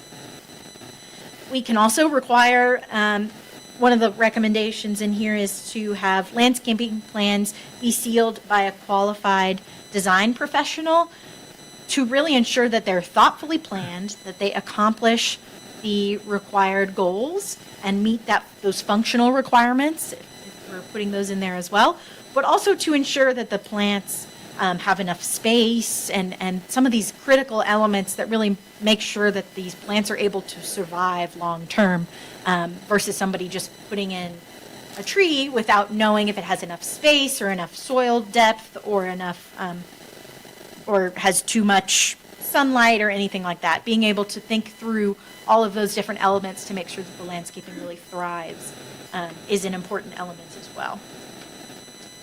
Urban heat, this is actually something that we do have in our ordinance right now, but we can make it better. We require cool roofs on very large buildings, but we can expand its scope to include more buildings that are smaller or have certain types of roofs. And then we can also implement some additional requirements for shade in pedestrian areas, especially internal pedestrian areas, because we do have street tree requirements. So this is something that we do have, which is actually kind of unique for a city of our side to have urban heat regulations in it, but is something that we can continue to improve. The third strategy, preservation of sensitive areas. Of course, this is essential for protecting the ecological systems, natural systems that are in place, sustaining clean water, healthy soils, biodiversity, all of these different things. Wetlands, floodplains, steep slopes, riparian buffers, and habitat corridors really perform those vital natural functions that we can't replace with infrastructure. So we really need to make sure that we protect what we do have. I am so proud to say that in the past couple of years, the city has amended the steep slope section and the floodplain requirements to offer those higher level protections, especially the steep slopes. That was many, many years coming and something that we've had great success with so far. But of course, there's always room for improvement. We can work to better incorporate these sections into some of the other mitigation strategies and some of these other elements. A good example of that would be the erosion control and the stormwater management, which are directly impacted by our steep slope areas as well. We can codify incentives to further its effectiveness and different elements like that. So even though we have recently amended all of these, we're continuing to look for opportunities to improve. Surface water protections are something that the city has, of course, been looking into for a while. And we do have the ongoing Norton Creek Stream Bank Restoration Project. So this is something that's especially important for us. But we would like to be able to codify opportunities for greater protections if necessary. An example that other municipalities have had is having a low impact area beyond the buffer protection, where it would be minimal impact to land itself to have an extra buffer. So that is something that many other municipalities have for perennial streams, things that have water all year round. And then we also have we would like to codify ways for stream bank restoration efforts to occur more easily and have incentives to do that, to really restore and protect the many streams, creeks, and rivers that we have here in Brevard. The last strategy is restoration of natural ecosystems and wildlife habitats. Again, it's very intertwined with all of these other action items that we've had. But restoring those natural ecosystems and wildlife habitats within our regulations is a great way for us to be able to focus on repairing the ecological functions that have been lost through decades of, conventional land use practices.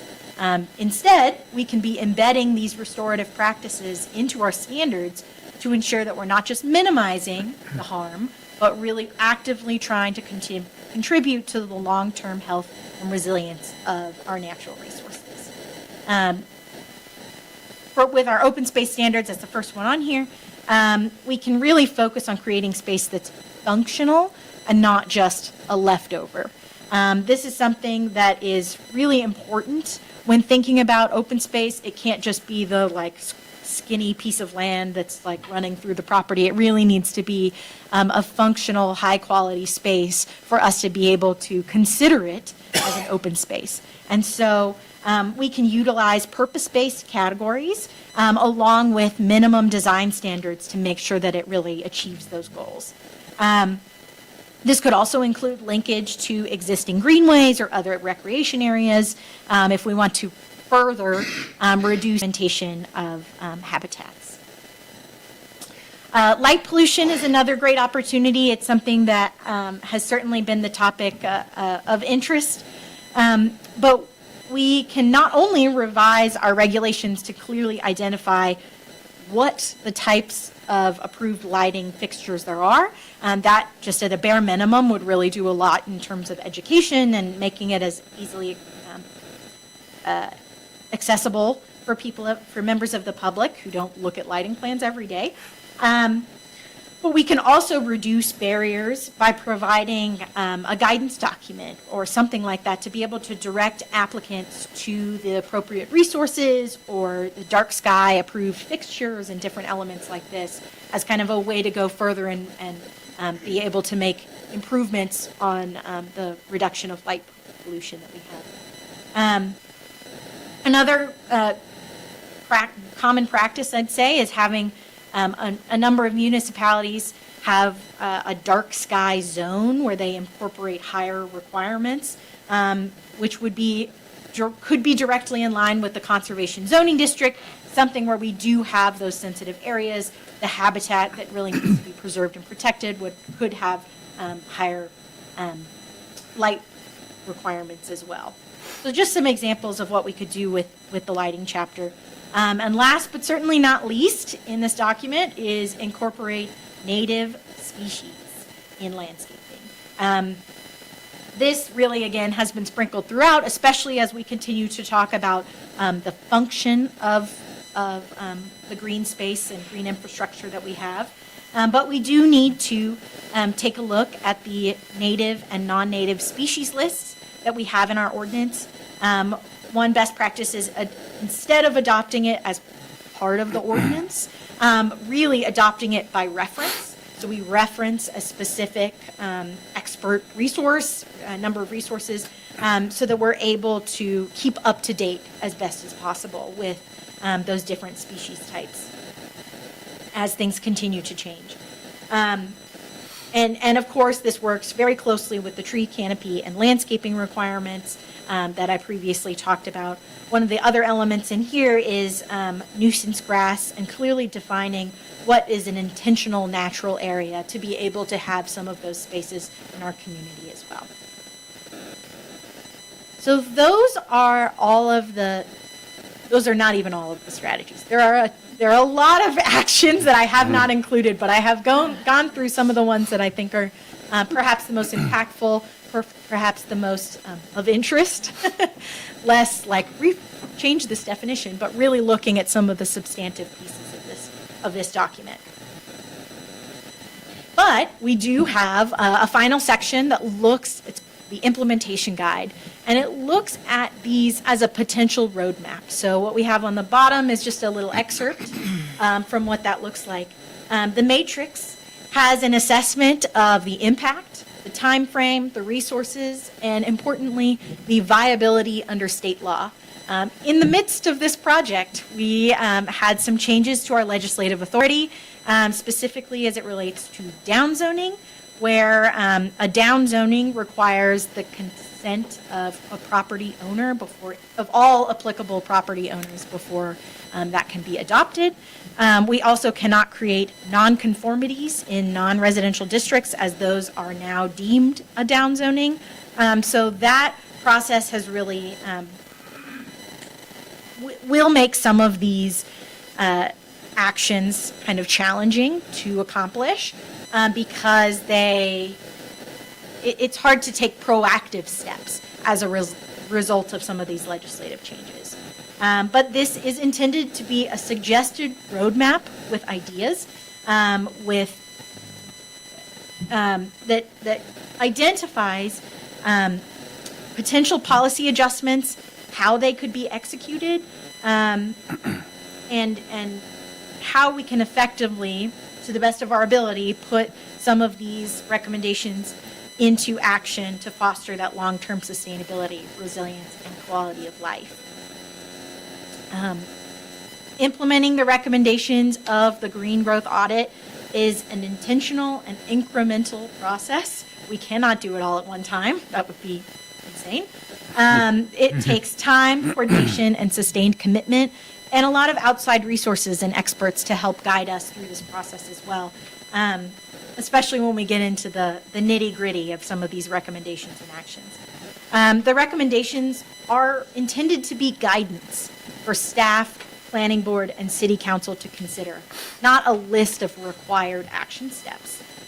Because ultimately, when there's an amendment to Brevard City Code or the Unified Development Ordinance, it comes before you, council, and you are charged with thoughtfully considering each action prior to its adoption, and grounding your decisions in a clear understanding of community impacts and environmental outcomes and the city's shared goals for the future, and really balancing all of these different things that we've talked about. So all of these are really ideas and actions as part of a roadmap, but you ultimately are the deciding voice to be able to weigh all of those and make an assessment of where that balance lies.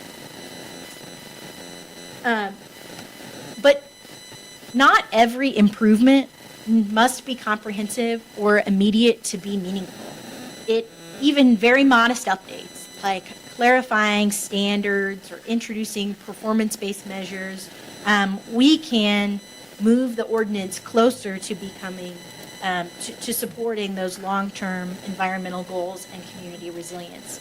Any step that reduces environmental impact, protects sensitive areas, or integrates natural ecosystems more effectively into our development process represents a tangible improvement and builds momentum for us to continue to make more transformative changes down the line. So even though we cannot take all of the actions that are in the implementation matrix, it is important for us to be able to incrementally take these steps and be able to make an improvement.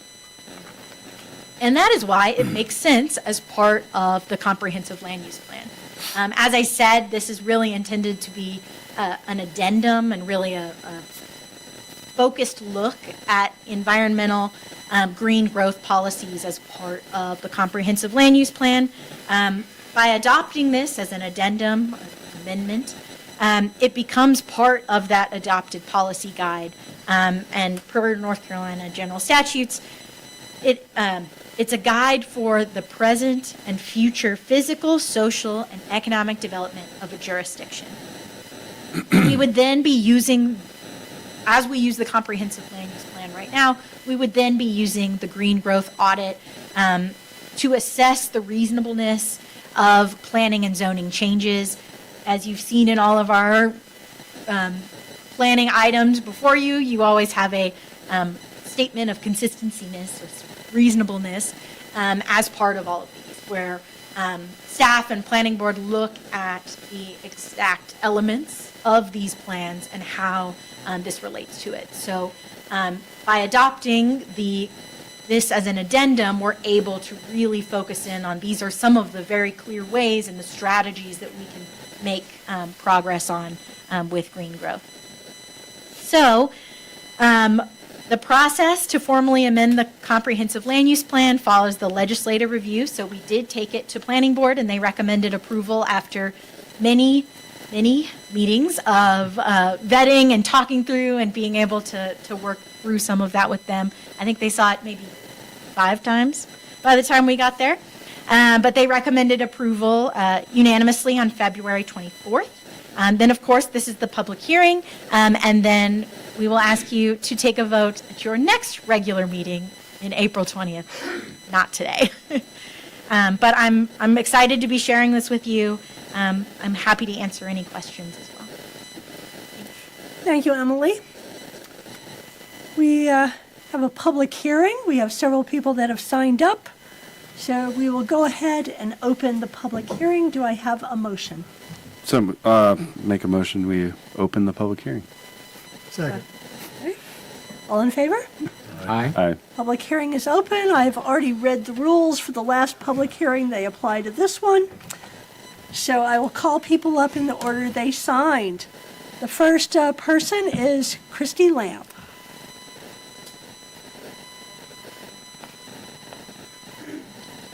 Good evening. My name is Christy Lamp. I live at 162 Chickadee Lane, and I am a member of the Brevard Sustainability Council. I am very impressed with this document. Getting to look at 63 pages with lots of pictures shows that there is a lot of care, there is a lot of interest, and there's a lot of, I'll use the word love, in this community of trying to maintain everything that's good and try to make it even better.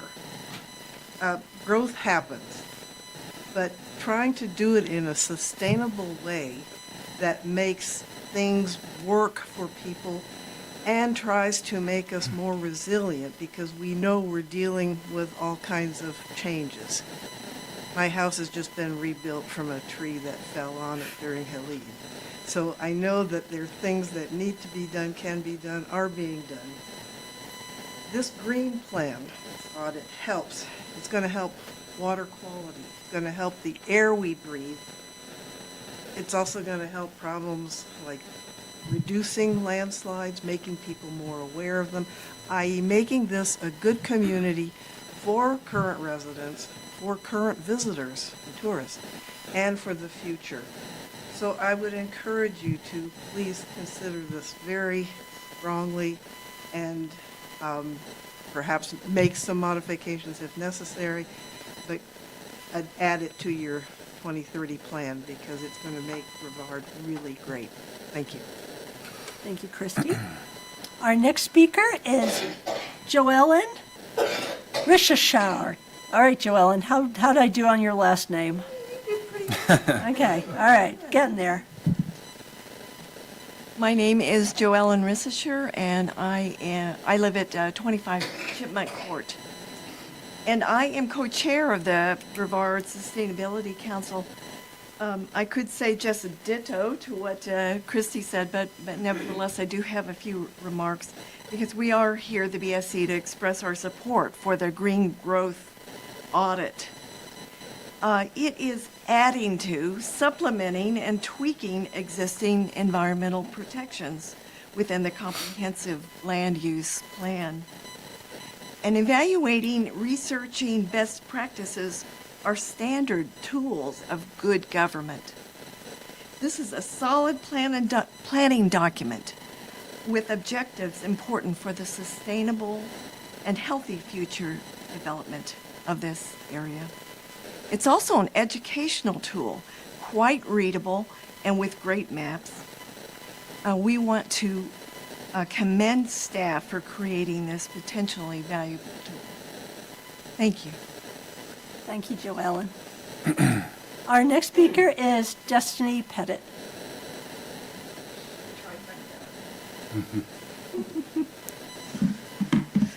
Good evening, everyone. My name is Destiny Pettit. I live at 87 Northwood Drive. I am the co-chair of the Brevard Sustainability Council and chair of the Land of the Sky chapter of the North Carolina Native Plant Society.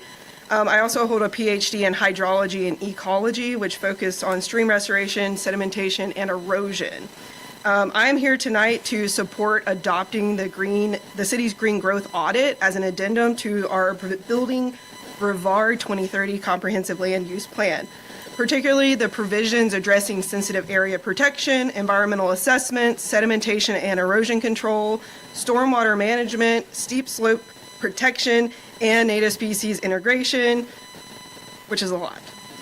So I want to start with what I believe is the most urgent piece of this amendment, and that is sedimentation and erosion control, not just because I wrote a 300-page dissertation on it, but because it is the single most pollutant to our freshwater systems in North America. So sedimentation is horrible for our freshwater, and so anything that we can do to protect our freshwater from that sediment is very, very important. So when we disturb the soil through large-scale construction without adequate controls or adequate growth audits like we're proposing here today, we get a cascade of that sediment into our streams, which then affect our waters and our drinking water, water sources, and basically all aspects of our life. So here in Brevard, we're surrounded by headwaters of multiple really important river systems, and we're in the most biologically diverse places on the planet. So our stakes cannot be higher for protecting our land and waterways. So I'm going to continue on the sediment train with saying that sediment smothers stream beds, it destroys aquatic habitats, it does something called filling interstitial spaces. If you want to know more about that, ask me.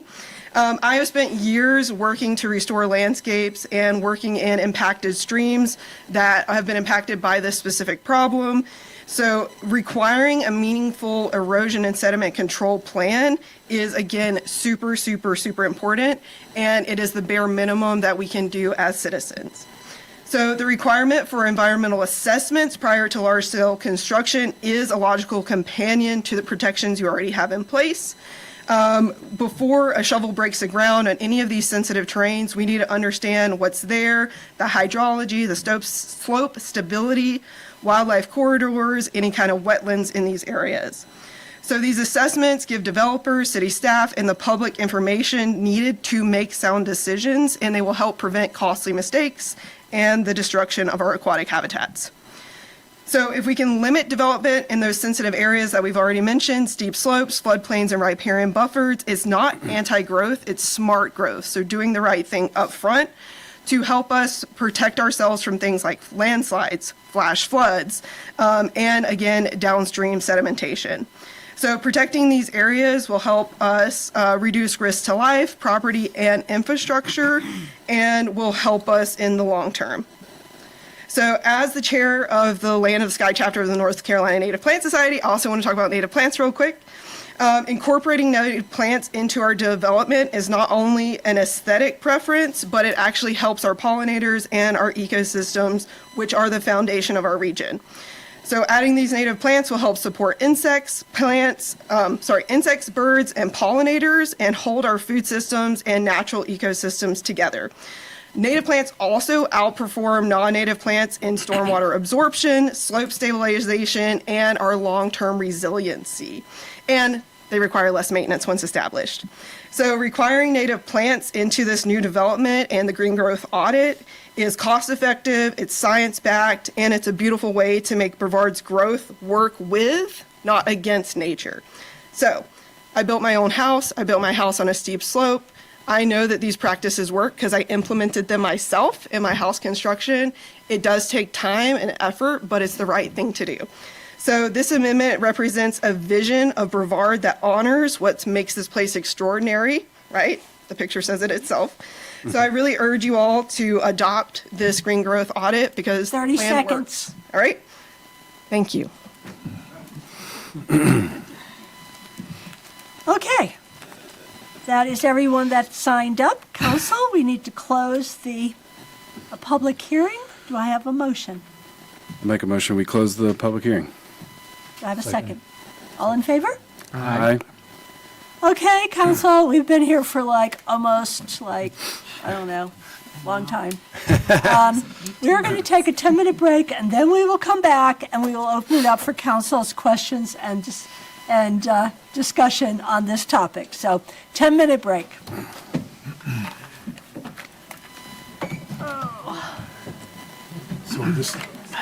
So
back? Yes. All right. We've finished the public hearing, but now we will open the topic for questions and discussion by council members. And we'll start with Mr. Daniel. You know, I've often looked, when we've talked about the UDO and things like that, we talk about how, you know, one of the goals is to preserve the culture in the city of, small town city of Brevard. And I've never really understood how exactly we could do that, but I think this is one of those ways.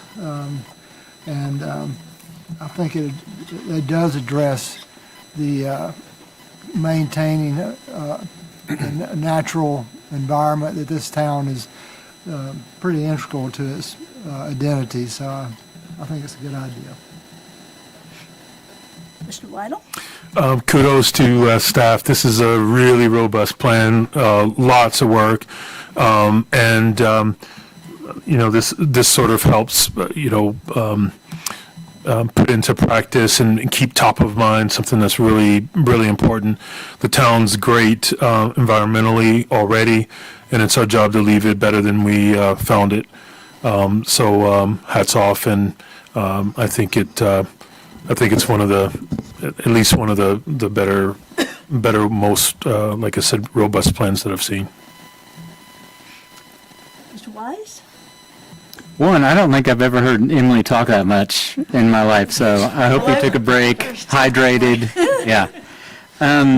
I kind of just want to say ditto to what Destiny said. A million years ago, I got my undergraduate degree in freshwater ecosystems and couldn't agree more with how to prioritize some of the elements in this report. They're not the fanciest things, but they're really the most important.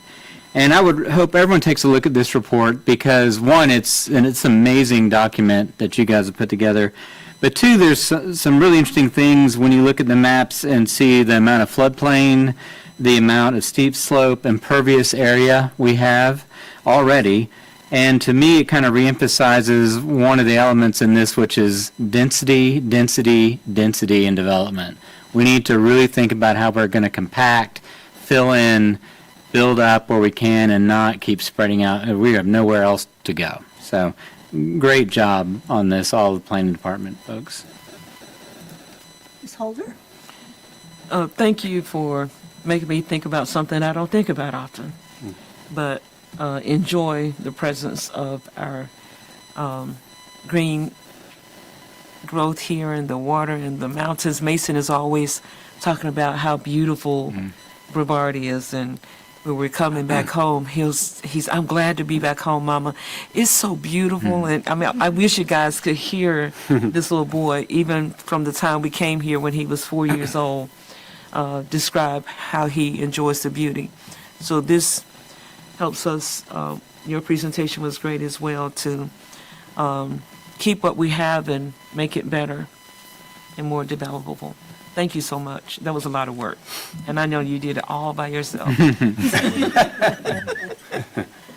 Mr. Baker? Yeah, I mean, along those lines, I'm just thankful that we live in a place that needs a plan like this. You know, I mean, there's a lot of places. I mean, I'm sure our friends on the Sustainability Council would say that every place should have something like this. But I think living in a place like Brevard makes it all the more important. I do have a couple items of feedback, and it's a great document, I think, as a guiding document, as an addition to the comprehensive land use plan. It's great. I just wanted to note, like, I appreciate when it talks about scalability of some of the requirements or new things. I think, you know, we need to be cognizant that not every development needs to be treated with the same rules, and scaling up the requirements makes a lot of sense. The second thing I wanted to bring up is related to what you said at the end on, you know, this is a guiding document, but we will eventually have ordinance changes, zoning changes, UDO changes come to this board for consideration. And we already have those, of course, but we might have some changes related to this plan in particular. And the reasonableness of planning and zoning changes will guide our decisions. One of the other things that staff includes in their staff report when we are looking at those things is the fiscal impact of something. And that's usually in regards to what the city's, the fiscal impact to the city. But I think for some of these things, we should have as in our minds when we're making the decisions, the fiscal impact of what that means for a developer or for a household. I think that's not always possible to think of all the potential fiscal impacts. But I was, just as an example, the part about landscaping plans being sealed by a qualified design professional, well, I think for a large-scale development, of course, they should.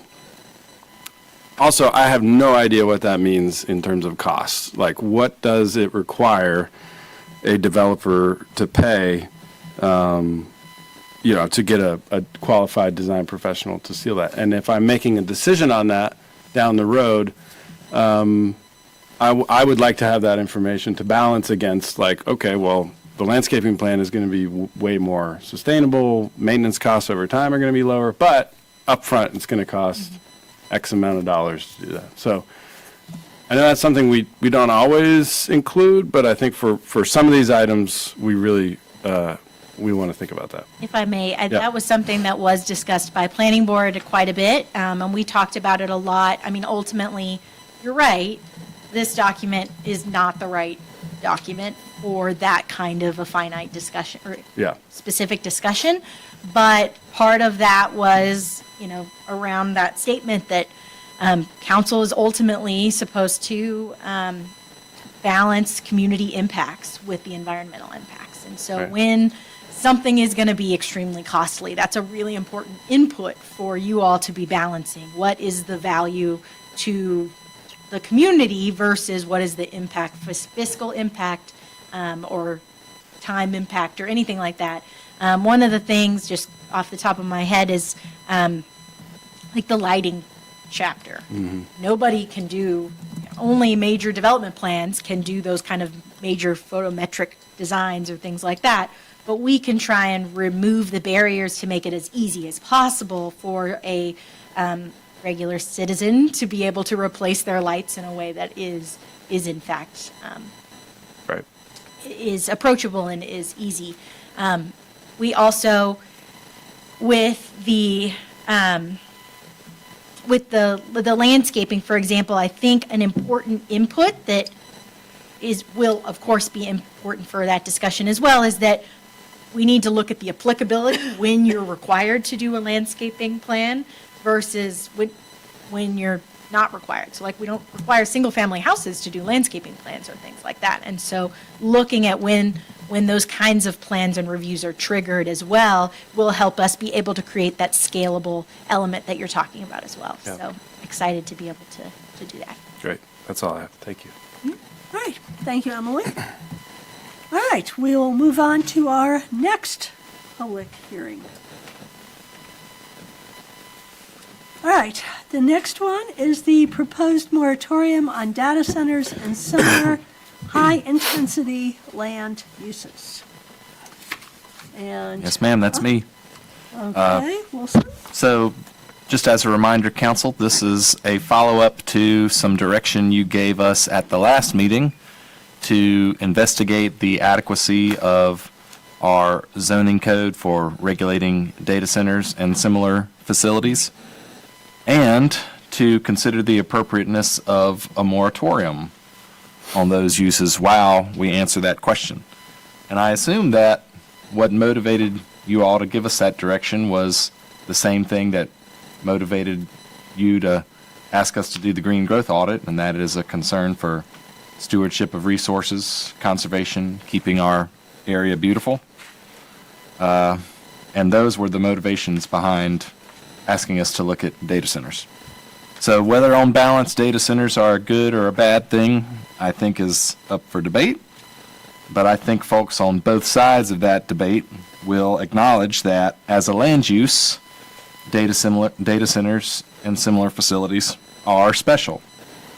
They are typically large square footage buildings like a traditional manufacturing facility, but without the same traffic.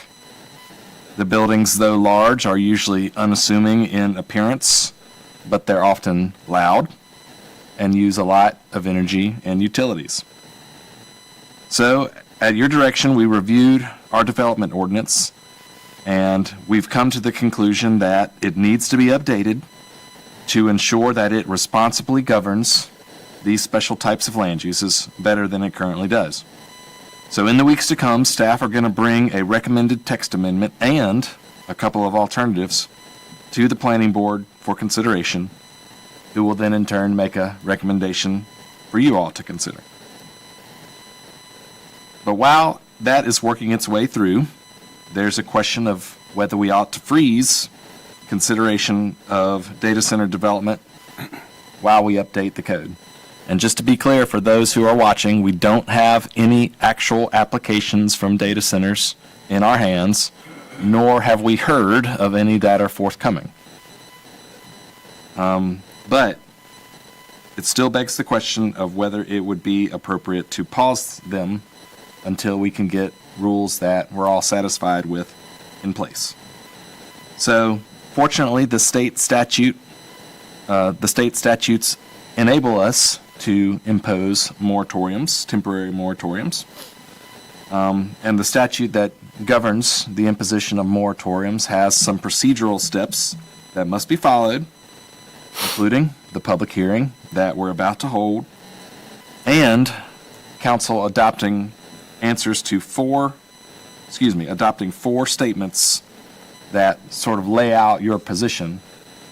And those statements were up on the screen. I wonder if someone can scroll back down to those statements there, but they're on the resolution that's in your packet. That's the second procedural step that the statute requires, is to adopt those statements. And so we have teed this up for you all to decide yes or no on whether a temporary moratorium to accompany our ordinance update is appropriate. And for the folks in the room and the general public who are watching on TV, the proposed moratorium would run through July 2nd, if not extended or ended by council before that. That time frame, a little over 90 days, was chosen to give us enough time to have the changes thoughtfully reviewed by both boards and to meet all the required notice and hearing requirements that must accompany updates to the code. So those are my remarks. If you can scroll down a little bit more, please, Emily, to our specific statements in the resolution there. Thank you. There we go. The resolution on the screen captures all the procedural requirements from the statute. And if you wish to proceed, I'll ask that you approve this resolution. All right. Anything else to present before I open the public hearing? No, ma'am. All right. Council, do I have a motion to open the public hearing? So moved. Do I have a second? Second. All in favor? Aye. Public hearing is now open. Same rules apply as in the previous 3 public hearings. Okay, and Joellen Rishashauer. All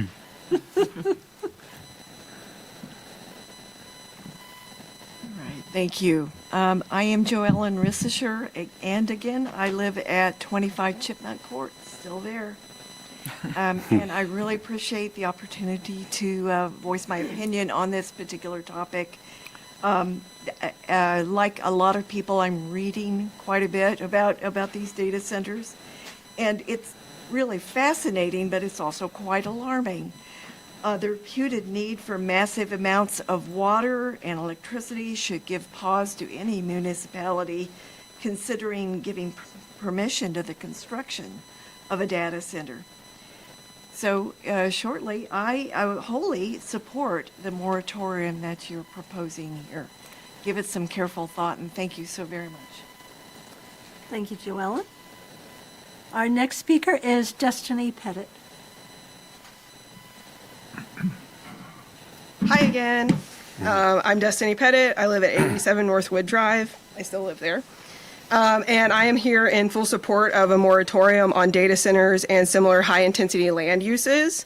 I think, as Joanne said, it goes without saying that we're all reading about data centers and there's question marks in our head about what they use and what they consume, right? But what we do know is that data centers are amongst the most resource-intensive land uses that exist currently. On water alone, the science is very, very stark. So according to a peer-reviewed study published in the Clean Water Journal by David Mitten in 2021, a small 1 megawatt data center can consume more than 25 million liters of water per year for cooling, and a larger facility can consume the equivalent of a city with 10,000 to 50,000 residents. As a hydrologist, I can tell you that that kind of demand on our mountain watershed is not just a minor concern, it is a serious one, and it deserves a rigorous study before any approvals should move forward. On energy, a 2024 study by Lawrence Berkeley National Laboratory report found that U.S. data centers consumed 176 terawatt hours of electricity in 2023, which is a roughly 4.4% of total national consumption. So that project figures can nearly triple by 2028, right? So more data centers, more energy. The Electric Power Research Institute has warned that data centers could account for up to 9% of U.S. electrical generation by 2030. And these are not just local problems in abstract. According to a Carnegie Mellon University study, they found that data center growth could increase average household electric bills by 8% nationally, with some markets seeing excess of 25% in those bills. So beyond water and energy, a peer-reviewed study by MIT in 2022 documented that data center noise and light pollution, operating 24 hours a day and 7 days a week, have measurable impacts on human health and wildlife, including elevated cortisol levels, hypertension, and disrupting our beautiful wildlife and how they behave. As well as that, according to a University of Michigan research study, data centers can function as what we call sensory danger zones. So these are areas where noise and light exceeds thresholds, and that will threaten the fitness of local species, and those include us as human beings. So in this biodiverse region we call home, this is not a risk that we can take lightly, so it definitely should be studied. So finally, these facilities are fundamentally incompatible, I believe, with the scale and character of Brevard. Our economy has been built upon clean water, natural beauty, outdoor recreation, and of course, tourism. So data centers will bring industrial scale impacts, noise, heat, land disturbance, resource consumption, and with our very limited economic benefits that we know that they have, right? This is not a trade that we would like to have, and it's not something that we can make without independent review, okay? So a moratorium is the right and responsible action. It will give the city time to study these impacts carefully, establish proactive standards, and do this before we have to retroactively act. So I really urge you all to adopt this moratorium without delay and think about what you want Brevard to look like in the future. Thank you. Thank you, Destiny. All right, that is everybody that signed up for this public hearing. Council, I need a motion to close the public hearing. So moved. Second. All in favor? Aye. Public hearing is closed. We will now open it up for discussion and questions by council. And we will start with Ms. Holder. I don't have any questions. I've thought about it at length, and I got my questions that I had answered. Wilson. Okay, Mr. Baker. Yeah, this is a kind of a charged issue nationally, and I really don't want the perception of our taking this up to be that it is because of some larger political issue or project. And I really just want to put my practical hat on for a little bit and talk why I think this is necessary. Data centers have been around, but they are experiencing rapid growth, and that is a relatively new phenomenon. and I want to repeat something Wilson said, the city manager said, that we don't know of any active projects that are looking at Brevard right now. That's important for people to understand. We don't want to cause panic. But we do have actual documented inquiries in the past from data center companies in Brevard. So we know that they're at least hunting around, and they're looking at places like Brevard. And so with the practical part in mind, I think we just need to ask a question, and that is, should our land use rules address data centers? Because they currently do not. And we have things like barbershops, and we have things like dog grooming and what we call indoor animal services as a part of our code. So why would we not have something like data centers, which have documented negative impacts and would impact our town for decades to come? So I think a moratorium is an appropriate measure to take so that we can have an open and community-driven process through the planning department and the planning board to consider some just common sense rules to put in place. We would address things like scalability. Well, what if it's a tiny operation? That should probably be treated different than a giant operation. Some of those giant operations have their own utilities on site. Do we have any idea how we would handle if somebody wanted to add a power generation on site or, anything else like that? So I think it's a big enough issue. It's happening really quickly. A very short moratorium that I'm going to encourage us to take immediately to give us time to consider rules changes makes a lot of sense to me. I think if somebody is, if the concern about implementing a moratorium tonight is we might, hurt some private entity that wants to do something like this, I would say that a data center company can wait 90 days to consider building something like that in Brevard. Mr. Wise? Yeah, I mean, when I was looking at this, I was kind of balancing out the literal scale of some of these data centers, what economic benefit we would gain as a municipality, and resource use. And when you do some research, those numbers are all out of whack. I mean, there's very little economic benefit, almost no jobs to be had, and the resource use is so enormous, I don't think there's a real logistical way we could handle it. So to me, I see this as we have a gap in our land use planning. We're addressing that gap. And I do want to reiterate what Aaron said is it would be for someone a little jaded to see this as a political comment, but it's not at all to me. This is all about what little developmental property we have and what's a smart way to use it. That's all I have. Mr. Daniel? I would agree with both the former speakers, and that would be all I have to say. Mr. Lytle? Excuse me. I was going to choke there. I would agree as well. Any use of land that great and energy that great needs to bring in economic development. And I'm not sure if it was on purpose, but it was right after we just talked about, our green plan as well. So that's something that we need to take into account. I think a moratorium is a measured way to be able to pause. I also like this because what we're doing is we're working in that area of it's important but not yet urgent. And that's if we can live in spaces like this, I think we're effective.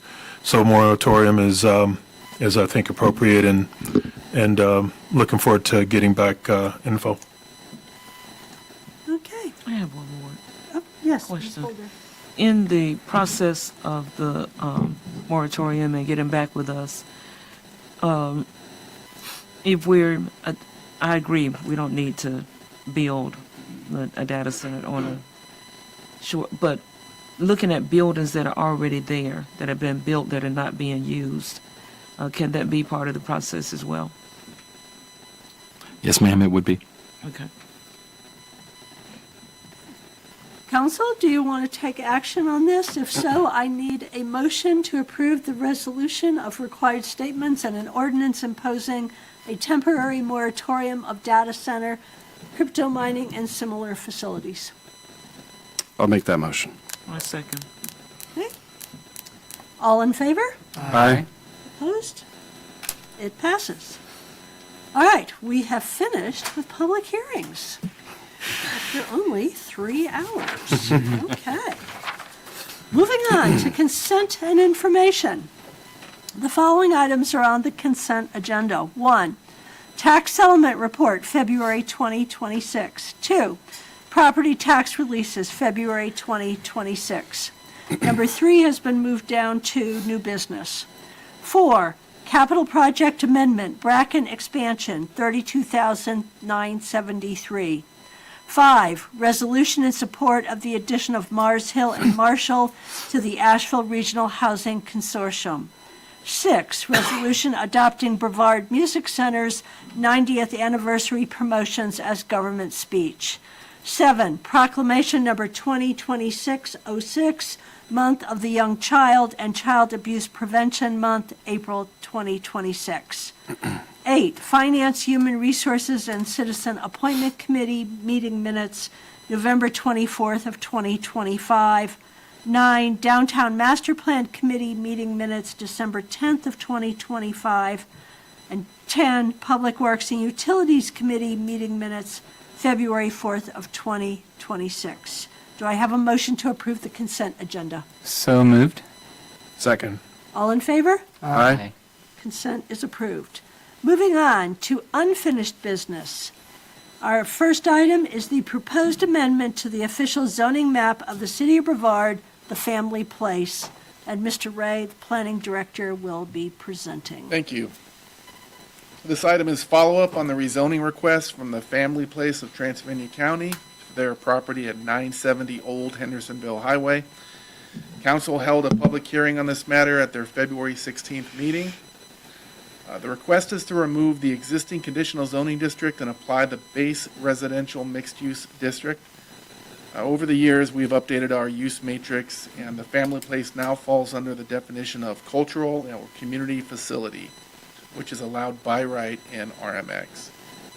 The change would maintain the Family Place as a legal conforming use, and any future development would follow RMX regulations. The future land use map identifies this parcel as part of a minor activity center, and RMX is consistent with that designation. Additionally, RMX zoning exists nearby, so there's no concern over spot zoning. The Planning Board's recommendation approval of their January 27th meeting and provided a statement of consistency and reasonableness in accordance with state law. Tonight, council may vote on the rezoning as requested or choose one of the other options outlined in state statute. Council, do I have a motion to approve the zoning map amendment as requested? So moved. Second. Okay, we will open it up for discussion. Mr. Baker. I have no comments. Okay. Mr. Daniel. I have no comments. Mr. Lidle. No comment. Ms. Holder. No comment. Mr. Wise. I really want to comment, but no comment. All right. All in favor? Aye. Opposed? The zoning map has amended. Moving on to new business. The first item is to consider the offer of county funding for Azalea Avenue Sewer Extension Project and identify a source for the city contribution. And city manager. That's me. I'll ask the staff to please bring up the fiscal impact paragraph of the staff report on the screen. So, last Monday, the county acted upon a request we made of them last fall to financially help with a project that serves, we believe, both our interests. They took some time because they were weighing this project against some others that are important to them, but they have now concluded that this is worth funding. The project, of course, is Azalea Avenue Sewer Extension. That will both make our property there that we just annexed more developable for up to 60 multifamily affordable housing units, and give county residents in the adjacent Azalea Rhododendron neighborhood with failing septic systems access to reliable municipal utilities, heading off an emerging public health threat. And our resident who was here earlier, I looked up his house on the map, and I think he will benefit from this.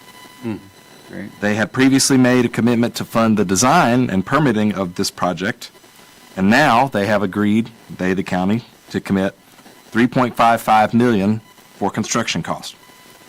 The project costs more than that, however, so before we accept their offer, I need you to agree to redirect some of our money that was destined for other water and sewer capital needs to this project instead. The size of the funding gap that we need to fill is contingent on two factors. First, the scope of the project and whether we keep all the elements that we originally envisioned. And second, whether we can find some additional outside funding sources to cover these voluntary elements. In my view, to lock in the county funding and to get the project rolling in time for the deadlines that the North Carolina Housing Finance Agency is imposing on us for our multifamily development, the council needs to commit up to $535,000 tonight to keep the project on track. As I alluded to a moment ago, the funding gap may grow closer to $1 million if we choose to keep some of the voluntary elements from the original scope. These elements are service taps and cleanouts for 125 properties, essentially every house in the neighborhood, and 50 actual connections from the from the meter to the home's plumbing. Those are things that benefit property owners directly and thus are ineligible for the county's money, which is coming from their legislative direct appropriation from 2024 that is earmarked for, and I quote, water and wastewater infrastructure projects. With that said, these voluntary elements could be eligible for grant funding, so the county, in acknowledgement of these elements' importance, has agreed to help us search for additional grants that could, if won, let us fold these elements back into the project. I have a meeting with the grant team this Wednesday to talk about some prospects and to plot our strategy, so more to come on that.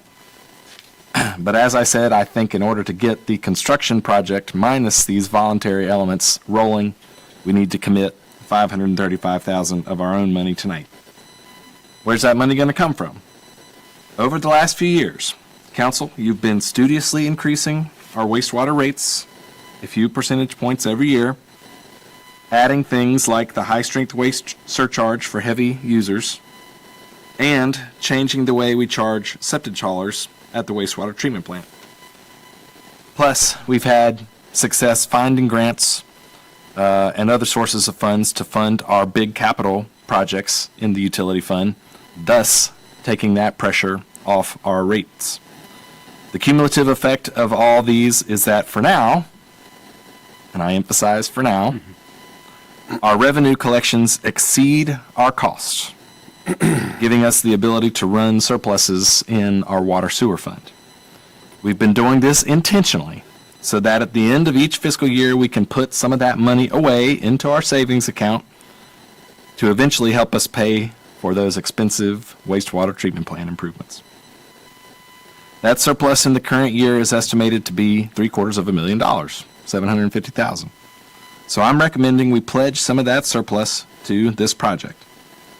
This is my recommendation because it leaves our reserve funds untouched and actually lets us add a small amount, diminished for sure, but still a six-figure amount to that reserve fund at the end of this fiscal year. And so this strategy and funding plan that I've just described is memorialized in the resolution that I handed out prior to the meeting.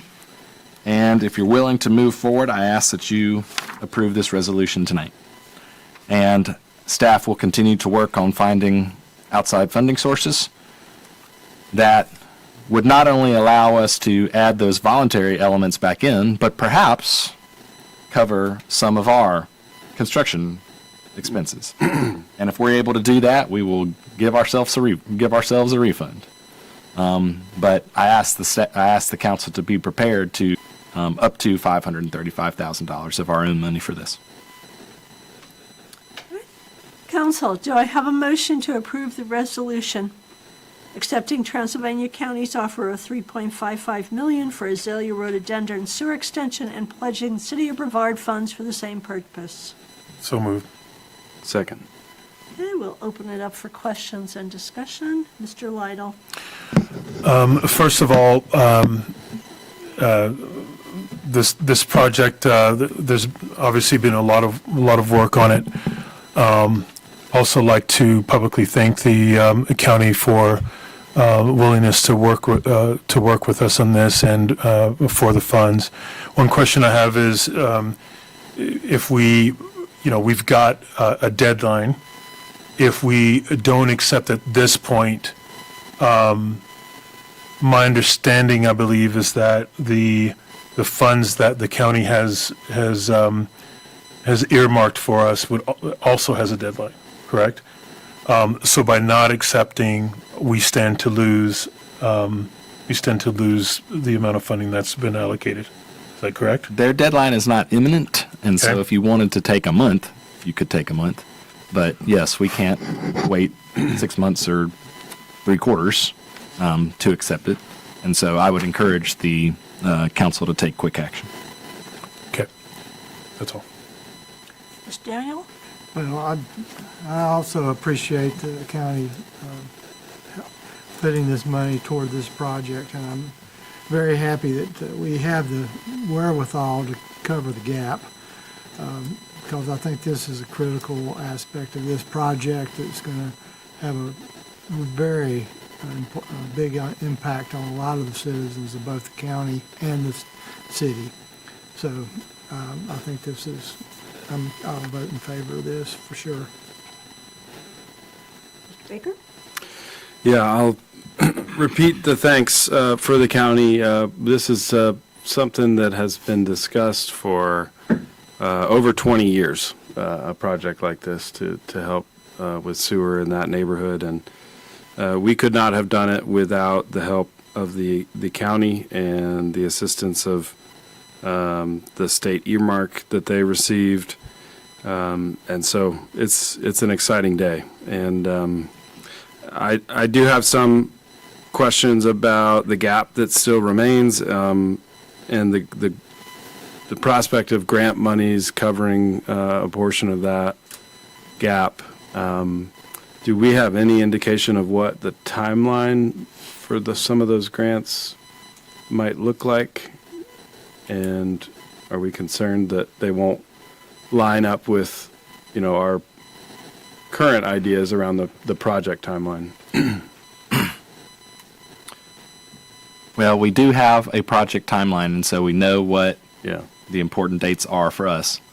And we do need to know about these outside funding sources pretty quickly, probably within the spring or early summer season, so that we can keep on our timeline and get our project started so that it is in the ground and in service before the NCHFA deadline for the 60-unit apartment development hits in 2 years, Emily, 3 years, 2.5 years, sometime in 2028. So we've got our goalpost, and any grant that we apply for will need to fit within that time frame, or else it won't be a good grant for us to apply to. I think that the main prospect is CDBG DR, disaster recovery, that hundreds of millions of dollars of federal money that was given to the state in the wake of Hurricane Helene, that's intended for the restoration of housing, the creation of more housing, building communities that were damaged by the storm back up.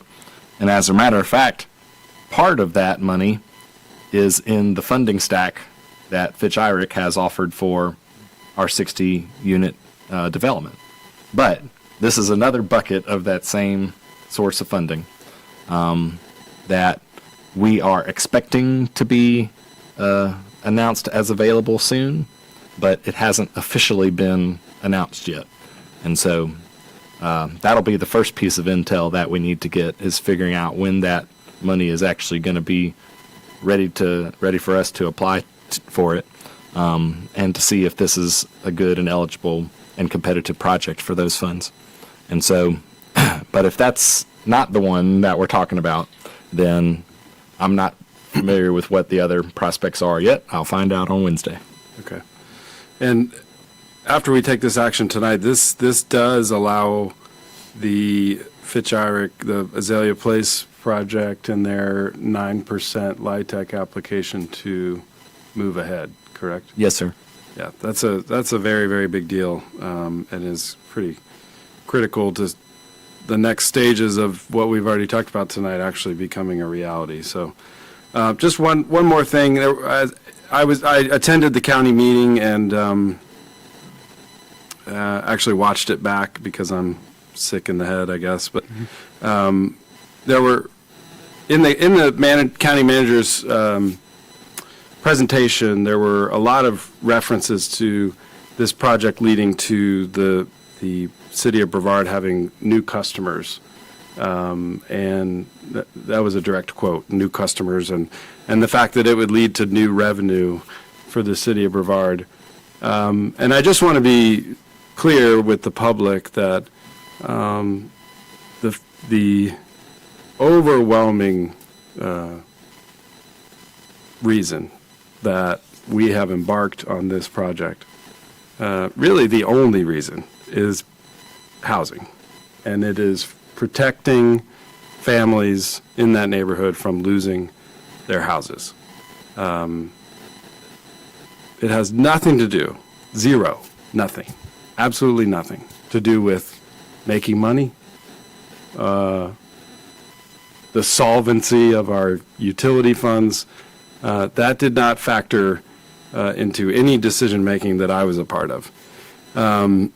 And so I just want to be clear about that I think the intentions on both sides, from the county as well, are great.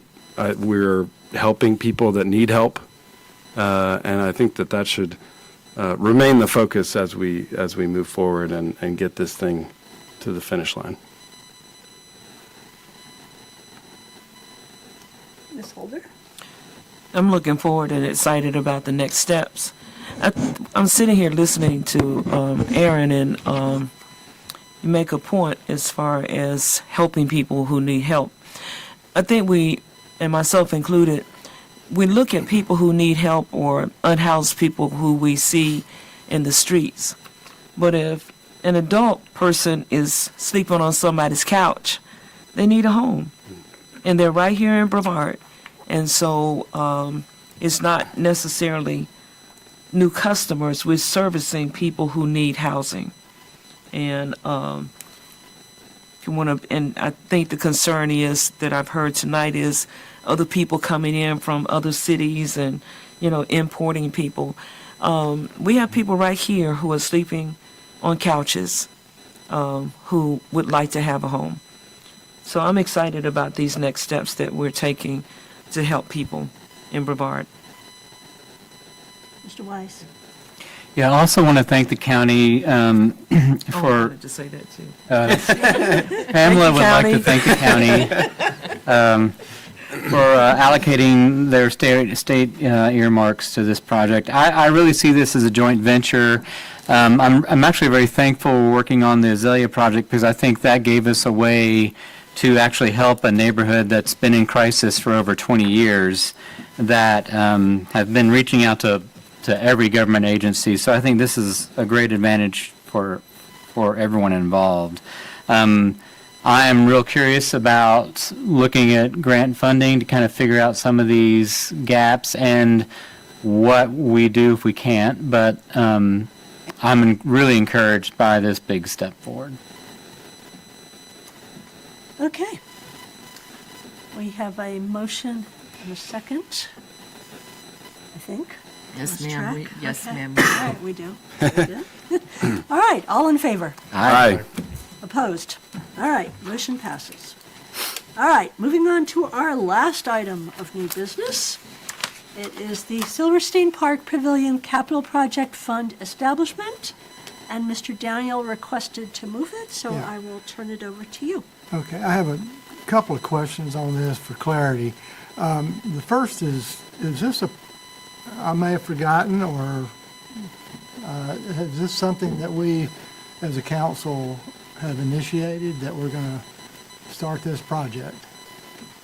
We're going to use the donated money to pay for the design and engineering of the picnic pavilion. That is not the answer to the question I asked. Can you repeat the question? Did this council initiate that project? Or have we said that we were going to be building a picnic shelter at the Silverstein Park? No, sir. But a picnic shelter was envisioned as part of the Silverstein Park master plan from a half dozen or so years ago. Well, I would just say that this is sort of the exact opposite of some of the other situations we have where things come to council without going to committee.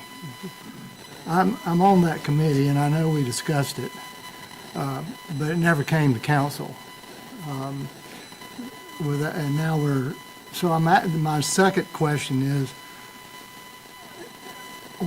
what's the protocol for establishing a capital fund for a project that we have not approved? We're doing this mainly to keep the donated money separated and discrete from other sources of money as a courtesy to the donor. We want to just give him that extra assurance that his money's not going to get intermingled with all the other sources of city funds. And so this is essentially merely a accounting maneuver that will enable us to keep his money separate. Okay, well, I guess my concern is we just had our finance retreat, and we have some, there was a lot of discussion about other issues, especially in the parks and areas. I'm just a little concerned about this process, so I just wanted to be able to say that. So. Any other comments? Mr. Lytle? No comments. Mr. Wise? I think my only comment is I know that the donor actually, that was a huge donation, and there was a time consideration, if I'm correct, on making sure that he felt comfortable with this donation. I don't believe we've discussed building this or even have a budget to build it yet. I think this is just a single step in terms of getting the design portion done. Ms. Holder? Do we just get one person to draw the design, or do we find out maybe 2 or 3 sources to get? We're using one of the architectural firms that is part of our annual service agreement stable called May Collaborative, and they'll be designing the shelter, the pavilion for us. Okay, I thought I saw a design already. Was that something else, or? That was a rendering of, what the pavilion could look like and its approximate scale and so forth. But the design we're hiring them to do will be construction-ready drawings with, utilities and mechanicals and all that practical stuff that the design we saw at Rosenwald didn't have. Okay, so I think to Gary's point, have we approved a drawing or anything? I interpreted the Rosenwald Committee's discussion of that rendering as an endorsement of that design. Okay, so does it need to come to council to get? Before we build the thing, oh yeah, for sure. Okay, but we don't have to approve of the drawing or the design. Well, will it have some planning and zoning considerations?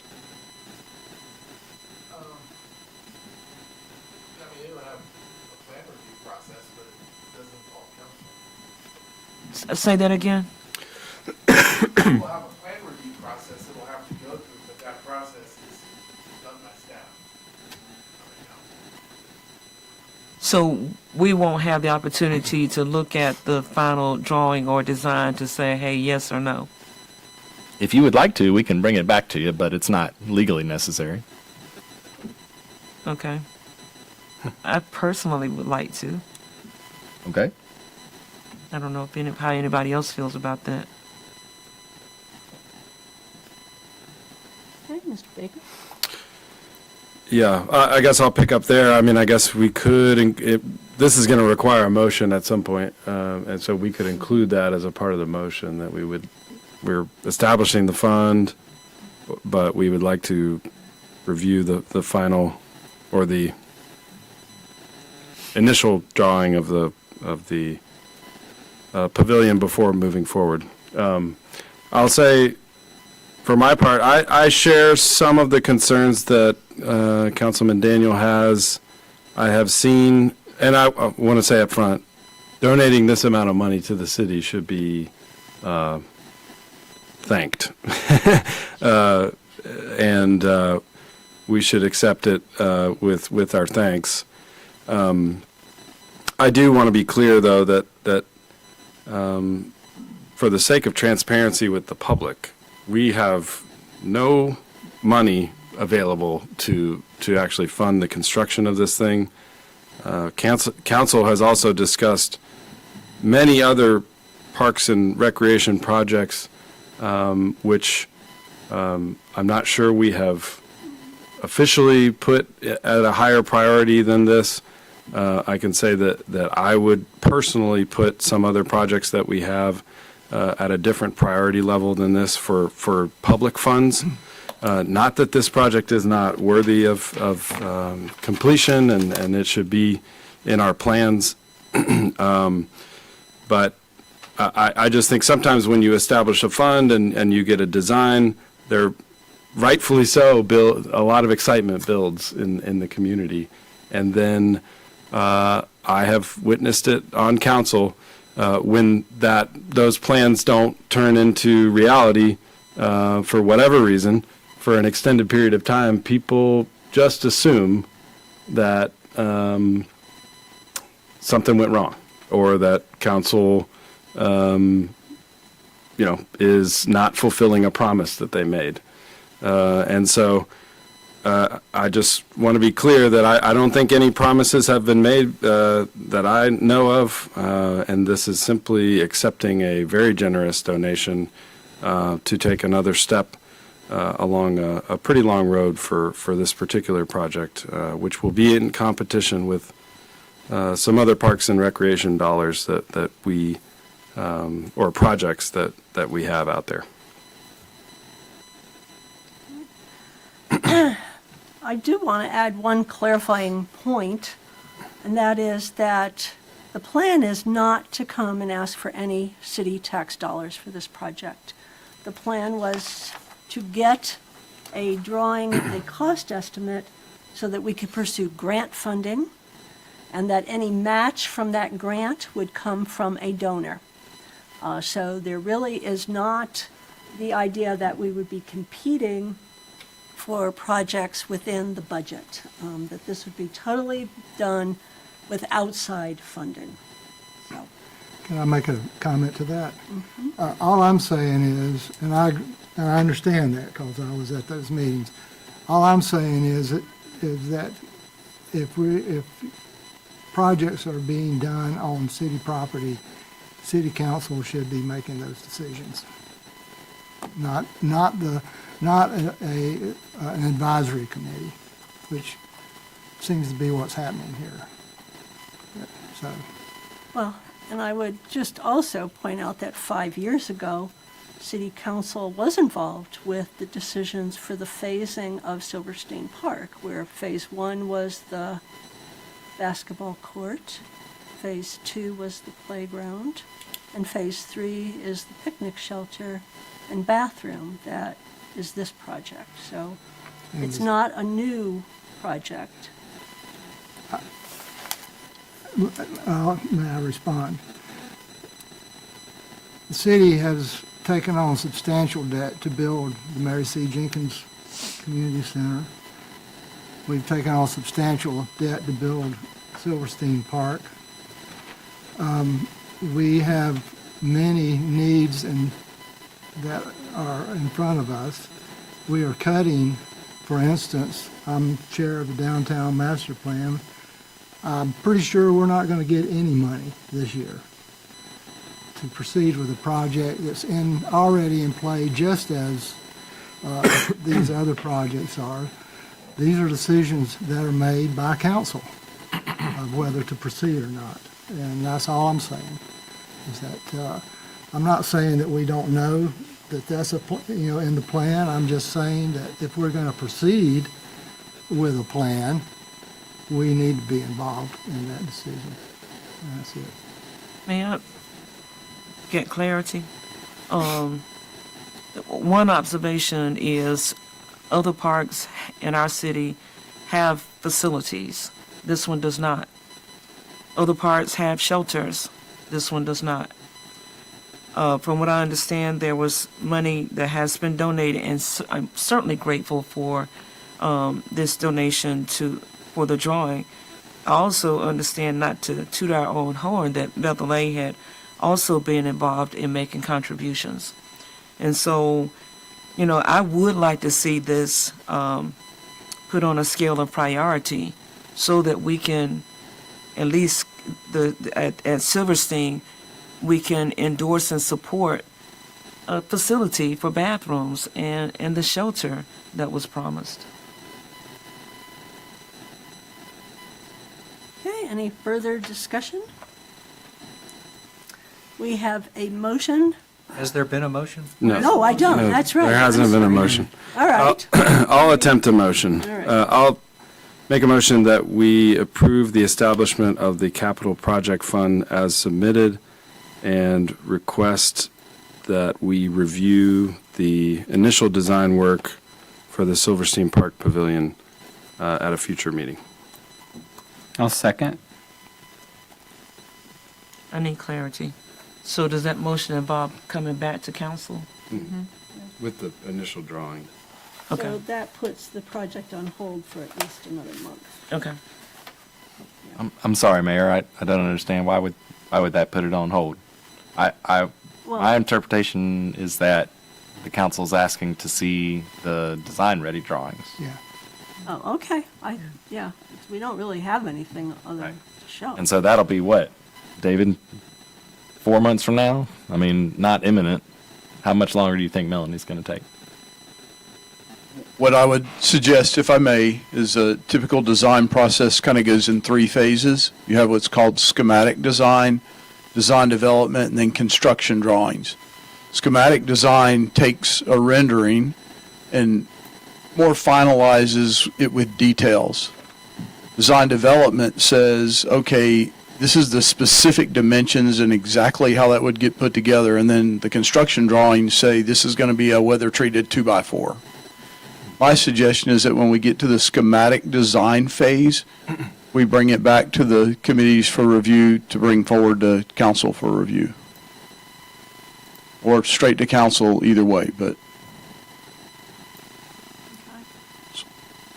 Is that what your motion means? Sounds good to me. Okay. Okay, All right. Now we've got total clarification on the motion. Okay. I don't know what I'm voting for. All right. All in favor? Aye. Opposed? Motion passes. All right, we are now at the end of our agenda. And we are on remarks and future agenda considerations. And we will start with Ms. Holder. Just want to thank everybody for the hard work and everything that we've seen tonight. It's been a long meeting, a long day, and I don't have anything else to say. All right. Mr. Wise. Yeah, I just want to say congratulations to our new police officers, which is awesome. And I won't go into it, but I dragged Councilman Baker with me to the second prettiest city in North Carolina after Brevard to join in on the Main Street Conference, and we learned a lot of really cool stuff around the power of cities and density and anchoring and all sorts of cool stuff we'll get into later. That was brief. Come on. That was good. That was good. New Bern. New Bern's a cool city. Yeah, it's cool. Second cool. Second cool. Mr. Baker. Yeah, I'll be brief too. We talked a lot about housing tonight and so much good work going on, and really feel proud to be where we're at with a lot of those projects, and feels like it's been ages since we sort of started down this road, but it's really great to see real things happening. And related to that, I just want to give a shout out to Habitat for Humanity. They are working in so many different places in our city on so many varied projects, from single-family homes, infill development. They've got a cottage court over off of Curley Street. They've got duplexes and quadruplexes, and they're working on a townhome development off Woodlawn Terrace. It just seems like they have taken on so much, and they are not the only partner by any means, and we've seen we're doing our part here at City Council, but they are doing a ton around town, and I really appreciate them being in our community. So that's all. Mr. Baker. I'm sorry, Mr. That's me. Perry. That's okay. It's been a long 3.5 I'll minutes. submit him that way. I was just thinking earlier about, I don't know, 8 or 10 years ago when I first came on to the council, I was on the housing committee, and it was a pretty dead committee. We didn't have any money. We didn't have any direction. But, you know, we've gone from that to where we are now. We're full bore. And I think that it is a lot because of our staff. I've had a lot of conversations with Paul. I've heard a lot of really detailed, well-researched, and clear presentations by Emily. And I think you guys should be proud of yourself, because I'm proud of you. And I think that's the kind of work that is necessary for us to be able to accomplish what we've done, which I think is pretty amazing, especially in the short period of time that we've done it. So thank you. Thank you very much. Mr. Lytle. Nothing much. We have a great community and staff, a great council. We have a great county, so I'm glad to see us all work together. We all know what the issues are, and if we all close ranks, we can solve them all together. So we saw an example of that tonight, and let's all just keep going. Mr. Attorney. Unfortunately, we do have 3, hopefully relatively brief items for closed session tonight. It's what happens when we skip a meeting, skip a regular meeting. Madam Clerk. Nothing for me, thanks. Mr. Manager. I've got one. The notes from the priority setting retreat that I sent out on Friday, I've heard back from a couple of you all who wish to offer some clarifications and some edits. And so before I make those, I want to offer that opportunity to the others. So if you would please go back and review that document, and if you have anything you want to share with me to incorporate into a second draft of that document, please let me know. All right. Yes, this has been a marathon session tonight. I think we'll reconsider canceling and going to one regular meeting a month. But yeah, we had so many good things. 2 new police officers. The housing projects are just absolutely amazing.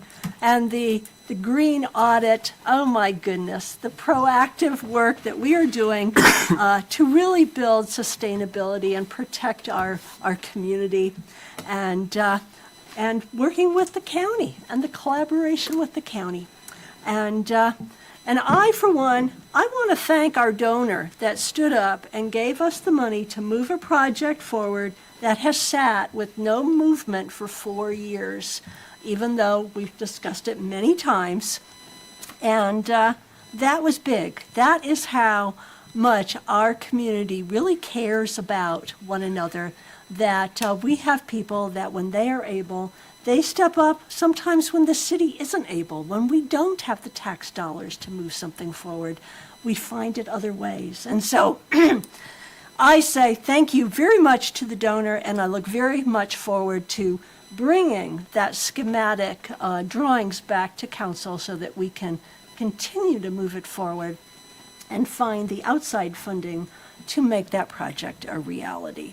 So with that, I need a motion to go into closed session for potential litigation. So moved. Second. All in favor? Aye. All right, please stop the broadcast, please clear the room, and we are in closed session. You get a gold star.